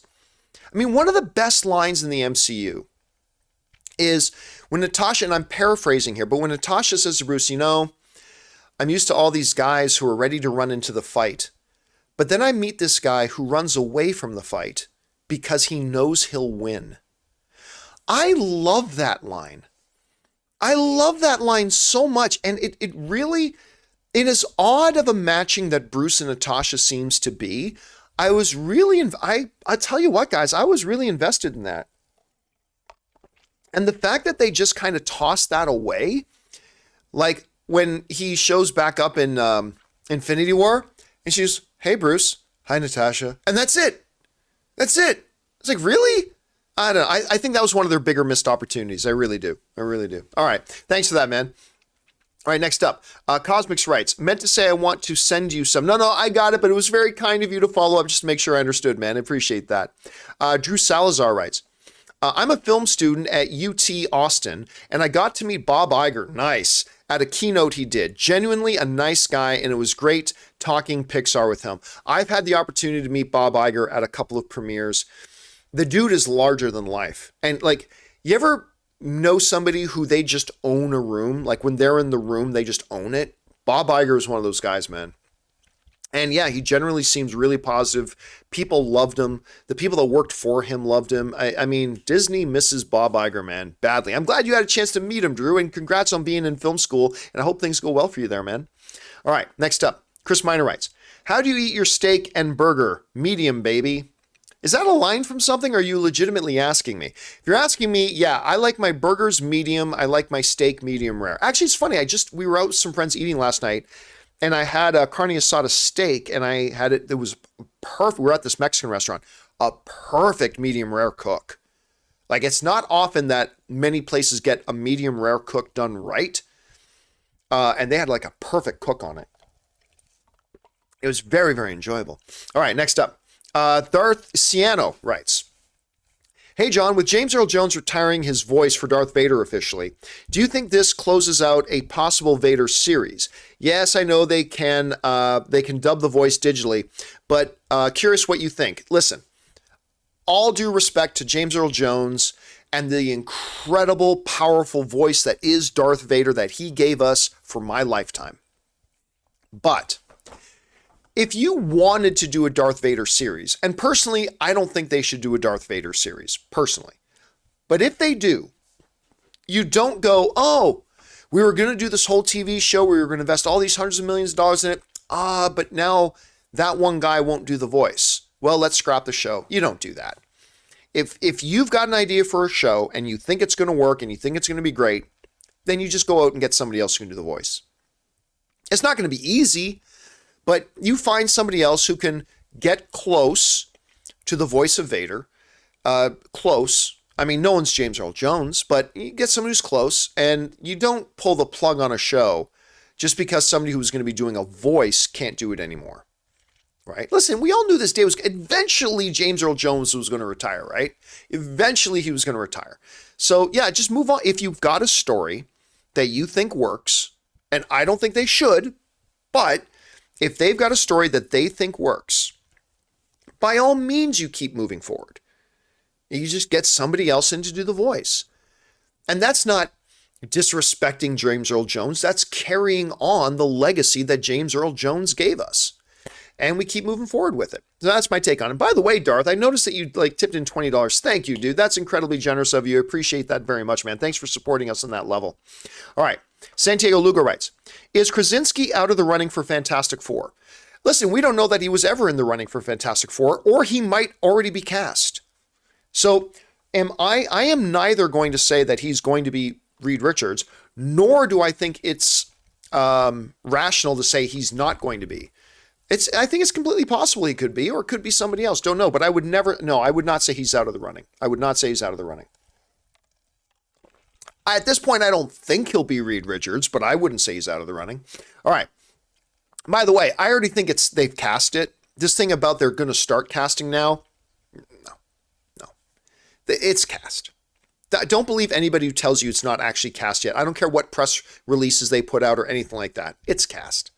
And it might be John Krasinski. It might not be. Who knows? But I wouldn't count him out at this point. All right. JP Drummond writes, hey, John, what do you think about the theory that MODOK in Quantumania will be Corey Stoll? Well, he's already somebody in the MCU, aka Yellow Jacket, who is stuck in the quantum realm since Ant-Man 1. I don't believe it, but it's not a bad theory. I don't buy into it, but it's not a bad one. Diet Dr. Kelp VA writes, hey there, John. Been a fan of your show for a while now. Thank you so much, dude. And I was wondering, is Rings of Power worth watching? I'm skeptical, but intrigued. Thanks. Listen, I'm going to be honest with you. And I've been saying this for a few weeks.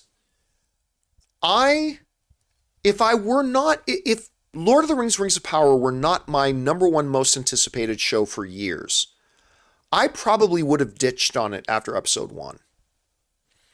Episode 2 was a little bit better, but honestly, if I was just went into Rings of Power cold and hadn't been looking forward to it and hadn't been excited about it, I probably would have ditched it. I probably would have tapped out, like the way I've tapped out of She-Hulk. I probably would have tapped out of it, but I stayed with it just because, I've been so excited about it. And it has gotten incrementally better, but I love this last episode.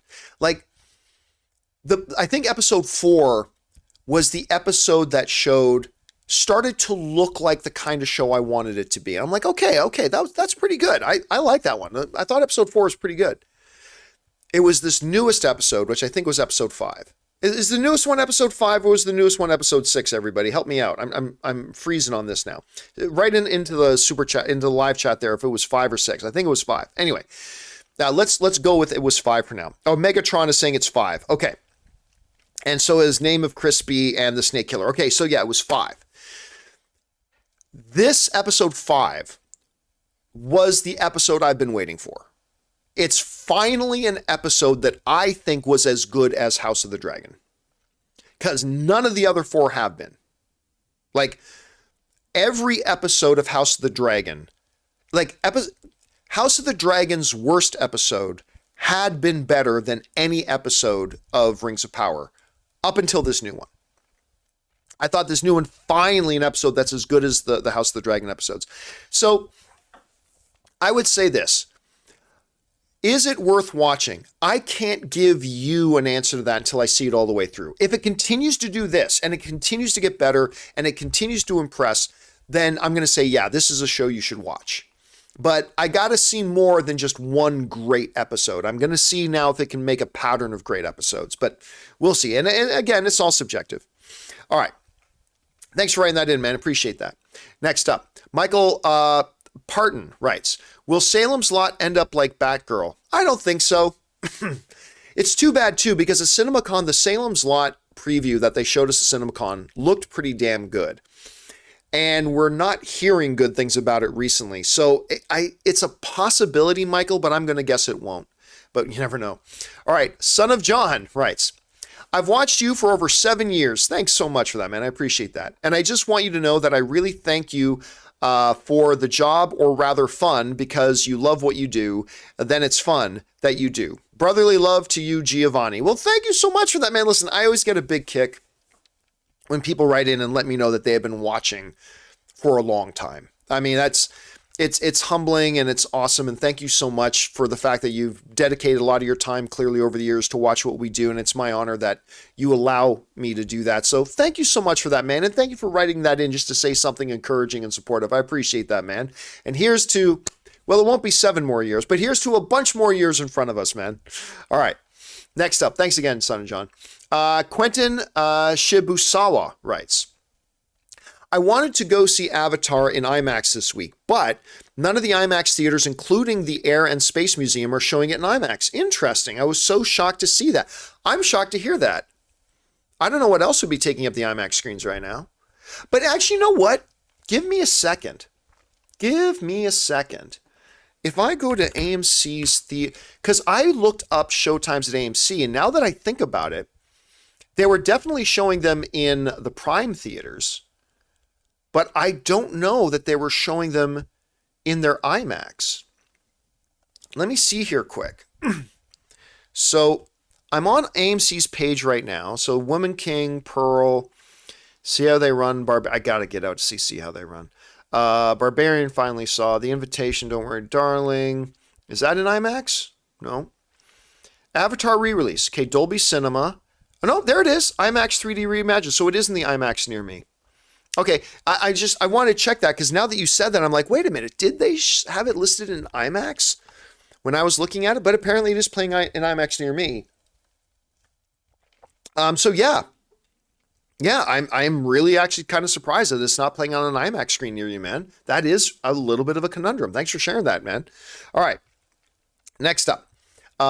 We've got Juan Benitez, who writes, enjoying She-Hulk, appreciate you bailing on it. Bad for mental health to watch something you're not enjoying. More YouTubers should bail on shows they're not enjoying instead of descending into toxicity just for views. And by the way, you sent in $20. Thank you for supporting us on that level, man. See, that is my basic philosophy, Juan. And what I encourage more YouTubers to do. If you don't like something, listen, I loved the way She-Hulk started. I loved episode 1 of She-Hulk. And there have certainly been moments in She-Hulk that I've really enjoyed. I don't care what anybody says. The twerking scene in She-Hulk, that episode, was fucking awesome. It was hilarious. F anybody. But, you know, it didn't work for everybody, but certainly for me. I thought it was hilarious. I thought it was great. But I started saying a few weeks ago, my one concern is that it's not funny. Yeah, like the Madison moment was really funny. The twerking scene was super funny. There have been a few moments, but we're like 5 or 6 episodes in, and we can only count like 4 or 5 big funny moments. There should be 4 or 5 big funny moments per episode. And so here's my philosophy of it. To me, when I see something I don't like, let's take example the Joe Coy movie Easter Sunday, which I was really super excited about because Joe Coy is my favorite comedian. So take Easter Sunday, for example. I was super excited about it. He's my favorite comedian. Went to go watch it. It's the worst movie of the year. Okay. So I did a review for it, and I said, I really didn't like this. Personally, I think it's the worst movie of the year. And then you know what I did? I moved on. I didn't make a series of 8 videos about all the different ways Easter Sunday sucks. I didn't go on a 5-week rampage of posting thumbnails with Joe Coy with big red eyes and tears coming out of their eyes. Oh God, I'm so over the fucking losers who do that. Anyway, have the tears coming out of their eyes like every single fucking thumbnail and blah, blah. You know what I did? I got on my channel. I said, saw Easter Sunday, didn't like it. For me personally, it's the worst film of the year. I was super excited about it, but it's quite bad. And then once I did that, I moved on to talk about things I like. With something like She-Hulk, it's like, okay, I was in there. I love the concept. I like the character. I like Tatiana Maslany, but for me, the show is not funny. So you know what I did? Instead of going week after week, just going, this show isn't funny. This show isn't funny. This show isn't funny. Instead of doing that, I just decided to get on my show and say, you know what, guys? I'm tapping out of She-Hulk because I'm not enjoying it anymore. It had a great, strong start for me, but I'm not enjoying it anymore simply because it's a comedy and it's not funny to me. And then guess what? I move on so I can focus on things I like. And we as a fandom can focus on celebrating the things we like. I'm not saying ignore if something is bad. No, like if I saw Easter Sunday, I review it. I say this is a bad movie. But once I say it, I don't need to say it 50 more times. I don't need to make 12 more videos about it. Now, if somebody brings it up and asks me about it, I'll give an answer, but I'm not going to title 15 more videos about reason 75 why Easter Sunday sucks. Move on. John Schnepp used to say, fandom is supposed to be about us collectively celebrating the things we love. Not being a dark corner where we can gather together and just hate on something as much as we possibly can. And I know there's like hundreds of sites out there now. Honestly, it bothers me the state of YouTube fandom right now. Because there's hundreds of sites out there that are just hate click shills. Like, they will just shill for, like, here's the funny thing. Here's the funny thing about this. I think out of these hundreds of these channels now, who just like, they know they can get quick, easy clicks if they just put up some hateful thumbnail. Why this sucks. This person is this. And like all that kind of stuff, right? There's hundreds of them. I'm not talking about any one particular channel because there's hundreds of them now because people have recognized that it's so easy to get real quick, simple clicks by being as hateful as you can. And the funny thing is that I think a lot of these hate click shills that are out there that are just put out the most provocatively hateful thing you can because you know that's going to get easy clicks. So they just shill themselves out to get the easiest hate clicks that they can.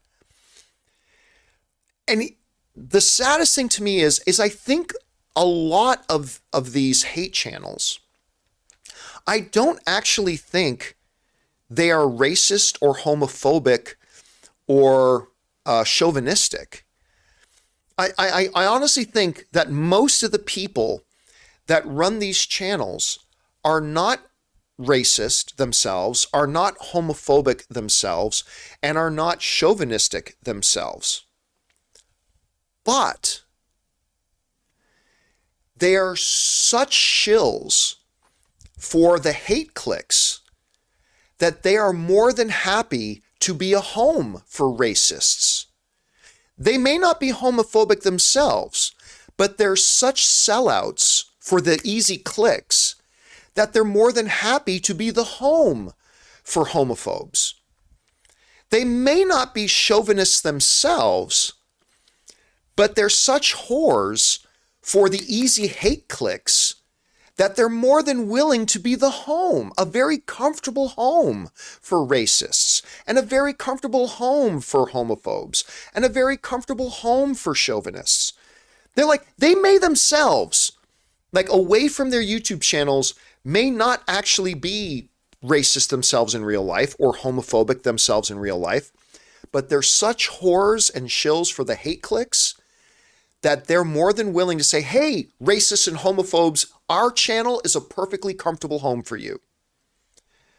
Like if you are a racist and homophobe and all that kind of stuff, our content will be very, very comfortable for you. And that's like, they're such whores, they might as well just bend over, put their ass up and say, see my pucker hole? And put a little for rent sign over their pucker hole. Like they're such shills for the easy hate clicks that, and you can just tell, like it just, and they have to up it, right? So the hate vitriol has to get harder and harder and harder and harder. And they got the little for rent sign right over their pucker hole. And it says, we're open for business. We're open for business. Come on in. And I think that if you're a creator, and again, I'm not talking about any, don't start saying, oh, John's talking about this channel. I'm not. It's just that there's hundreds of them out there now because people have realized how easy it is to get the hate clicks. But I just think if you're a creator, regardless of whether or not you think you are racist or homophobe or whatever, I think you got to recognize that if your blog or your podcast or your YouTube channel has become the home of choice for racists and homophobes and chauvinists, I think you have to do some reevaluating. I just think you have to do some reevaluating. And I think it's damaging the thing. Listen, we're all going to watch stuff. Stuff is subjective. All art is subjective, and we're all going to see things we don't like. I just think instead of trying to be destructive to the fan community and finding something you don't like and then try to build communities around what we collectively hate, say if there's something you don't like, say it, and then move on and become a community that just celebrates what we love. But that's not easy. It's not easy to do things that way. It's a lot quicker and simpler. It's like when Yoda talks about the light side and the dark side. When Luke asks, is the dark side more powerful? Like Yoda's like, no, it's quicker, it's easier, it's more seductive. You can get real quick, easy things. Like, believe me, I know when I do these like angry rants, which I'll do like once a month, I'll like some angry rant.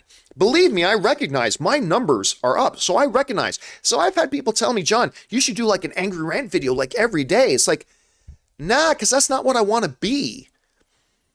Like once in a while, something happens that really gets our blood boiling and we should express it. But once we express it, we should move on. But anyway, it's just kind of that's the end of my soapboxing for now. That's the end of my soapboxing. Anyway, okay, let's move on here. Let's see here. Where are we at? Sorry, I wasted a lot of time there going off on that. But yes, the moral of the story here is if there's something you don't like, just say, you know what? I didn't like it. And then, instead of wasting your time on something you already recognize you don't like, move on to something else you do like. You will be happier, and the whole fan community will be happier too. Anyway, that's just my thought on that. All right. Next up, we've got Tori, who just sends in a $1 super chat to be supportive. Thank you, man. And wait a minute, is that it? Did we get through everything? Let me just double check to see if we got through everything. It says we got through everything. I'm wondering is there anybody honestly, guys, don't play around, don't joke around. It feels like there should have been more. Do any of you guys feel like I've missed some super chats here? Because I feel like with the amount, did we get, it's Cinema saying you missed 7. I did? Let's see here. Somebody's saying I missed theirs. Saying Visions is saying I missed theirs. Okay, let me just see here. How do you say Visionz?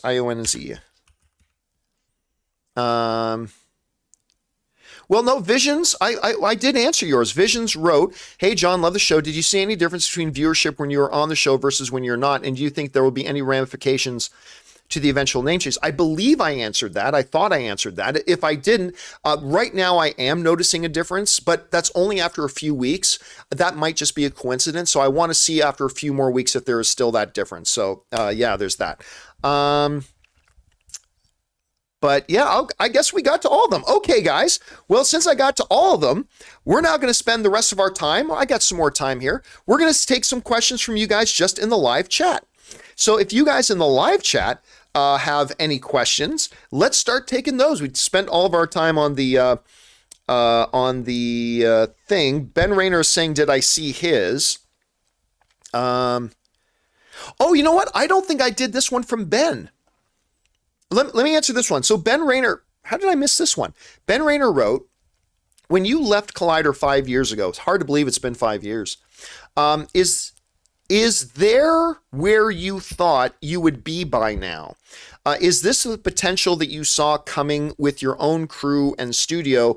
Loving everything you're doing, by the way, bring on the filthy. Oh, no. We're way beyond what I thought I would be doing. Like, listen, my goal, my hope when I left Collider and restarted the John Campea Show, and got my own YouTube channel going, my goal, and me and Jeremy were talking about this, my goal was to make $200 a month. I hoped that in the first 3 or 4 months that I would start generating like $200 a month, and that ultimately I would make enough money that I could pay my bills. I had invested a lot of money into Anne's education, and she was going up the corporate ladder and all that kind of stuff. So I thought, if I can at least just continue to do what I like doing, and if I can make enough money just to pay the bills while Anne continues to advance in her career, awesome. That'll be great. And Ann was all for that. Ann wanted me to do that and all that kind of stuff. So the fact that we have all these sponsors now, and we have like that, we've hit viewership numbers that are now comparable to the viewership numbers that we used to have at Collider and stuff like that. No, I never thought in 1,000 years. Because like, I don't do some of the easier things that can just get traffic, like trailer reactions. And by the way, nothing against trailer reactions. I think some of the great trailer reactors out there, nothing gets up, but I know that's not me. I'm not a trailer reactor kind of guy. And I knew that would be easier clicks and things like that, but I wasn't doing that kind of stuff. I make super long content, which is not good for viewership, generally speaking. All that kind of stuff. So no, did I ever think we would be at this point right now where I have like 7 people working for me and we have this great studio space and we're doing far more than paying the bills? No. To answer your question, Ben, I never thought we would be at this point. Ever. Okay. Okay, let's go over here. Let's see here. Now, this is always trickier trying to pick questions out of the live chat because the live chat moves really fast. Let's see. Obi-Wan writes, have you seen the trailer for Rise of the White Dragon? Not a Power Rangers movie, but I mean, no, I have not. I have not even heard of that one, Obi-Wan, but I will keep my eyes open for that. Let's see. Fool's Pajamas writes, have you ever been to a hockey game in Nashville? Yes. Because I've got a buddy, actually I've got 2 friends that live in Nashville. One particular, a long time buddy of mine from Canada who now lives in Nashville, runs a great business, was out there, saw a Preds game, and realized it would be cheaper for me to buy season's tickets and fly to Nashville to try to watch games than trying to watch games in Toronto. Because if you think it's hard to get tickets to see a Lakers game in LA, try going to see a Leafs game in Toronto. Not an easy thing to do. Adam writes, did you catch Triple G versus Canelo? No, I didn't watch the fight. I honestly, the Canelo versus GGG fights turned me off of boxing. Triple G won those first 2 fights. Like the first fight, he clearly won.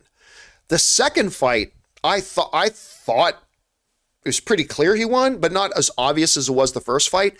And they called the first one a draw, and then they gave the second one to Canelo. And it's like, you know what? What's the point in watching these things? Also, I watched a Manny Pacquiao fight where he's fighting some dude in England, and he beat the living shit out of this guy to the point that the referee even went to the corner and warned him that I'm going to stop this fight.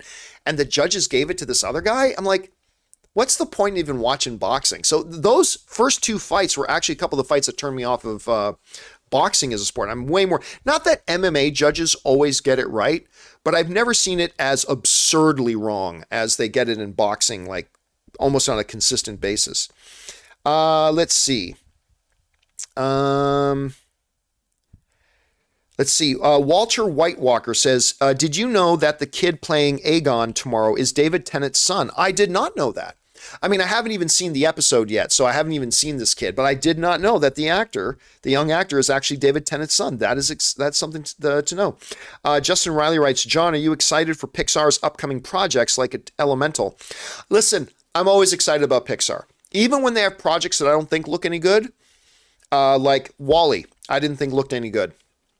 Up, I didn't think looked any good. Coco, I didn't think looked any good.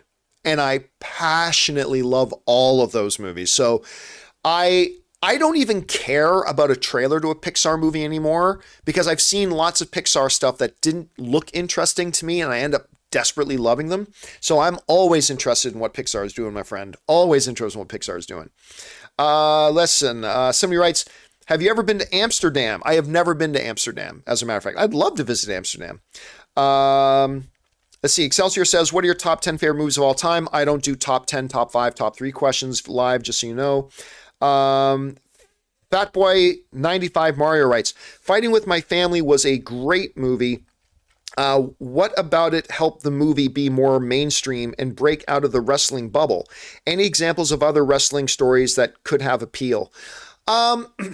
It's not about what the wrestling story was. It's about how well was the movie made. That movie was so great, telling the story of Paige, but it was just structured in such a way that they made the characters delightful. Listen, any story can be made into a great movie.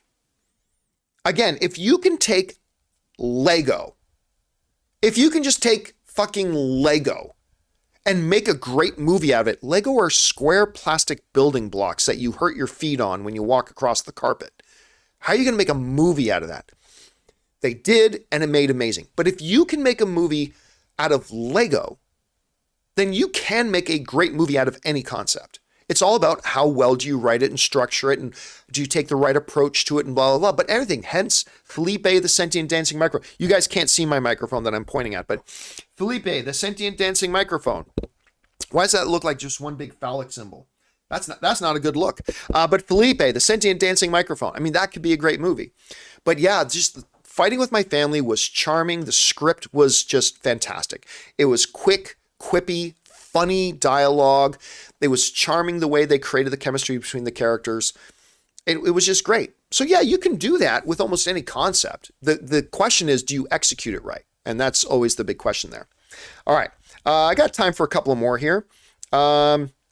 King Tastic writes, who is your favorite Transformer? Well, I'm going to say the most obvious stereotypical thing, Optimus Prime. But other than Optimus Prime, my favorite Transformer was Prowl. Prowl was my favorite Transformer. He was also my favorite Transformer toy. And he had a twin brother as well. But yeah, Prowl was my favorite. Let's see here. Guys, please don't spam. If you write in your question and I don't ask it, don't copy and paste it in 15 more times, please. Let's see. Okay, Jet Sangani writes, "Hey John, is it pardon me. Hey John, is this the right time to do a Mystery Men 2? Would you do background in it?" I love Mystery Men. I love that movie stupidly. I think it was a movie that was way ahead of its time. It was a parody of the superhero genre before there was really a superhero genre. It was a movie way before its time. I think that movie is brilliant, and I think it would be great to reassemble that cast. Everybody's still around. Hank Azaria is still there. Ben Stiller's still there. Greg Kinnear is still out there. Yeah, you can bring Greg Kinnear back. You can. William H. Macy's still out there. Jeannie Garofalo's still out there. Pee Wee Herman is still out there. They're all still... Bring them back! Do it! I would love to see a Mystery Men 2. I don't think they ever will, but man, I would die to see that. Die. Absolutely die to see that. Jack Edgy writes, thoughts on the Madagascar movies. I liked the first Madagascar. I didn't like any of the other ones. I loved the Penguins too. The Penguins are great, but they tried to do their own Penguin spin-off stuff, and that was a shtick that got tired easy. But I really liked the first Madagascar, but I didn't really like any of them after that. Let's see. Danny Huxton writes, John, what are your thoughts on Logan Paul facing Roman Reigns in Saudi Arabia November 5th?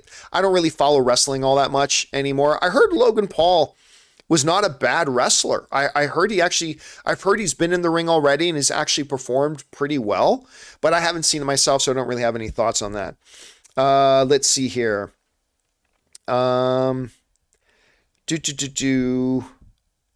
Okay, Blue, this will be our last question today, guys, because we're 2 hours and 15 minutes into this.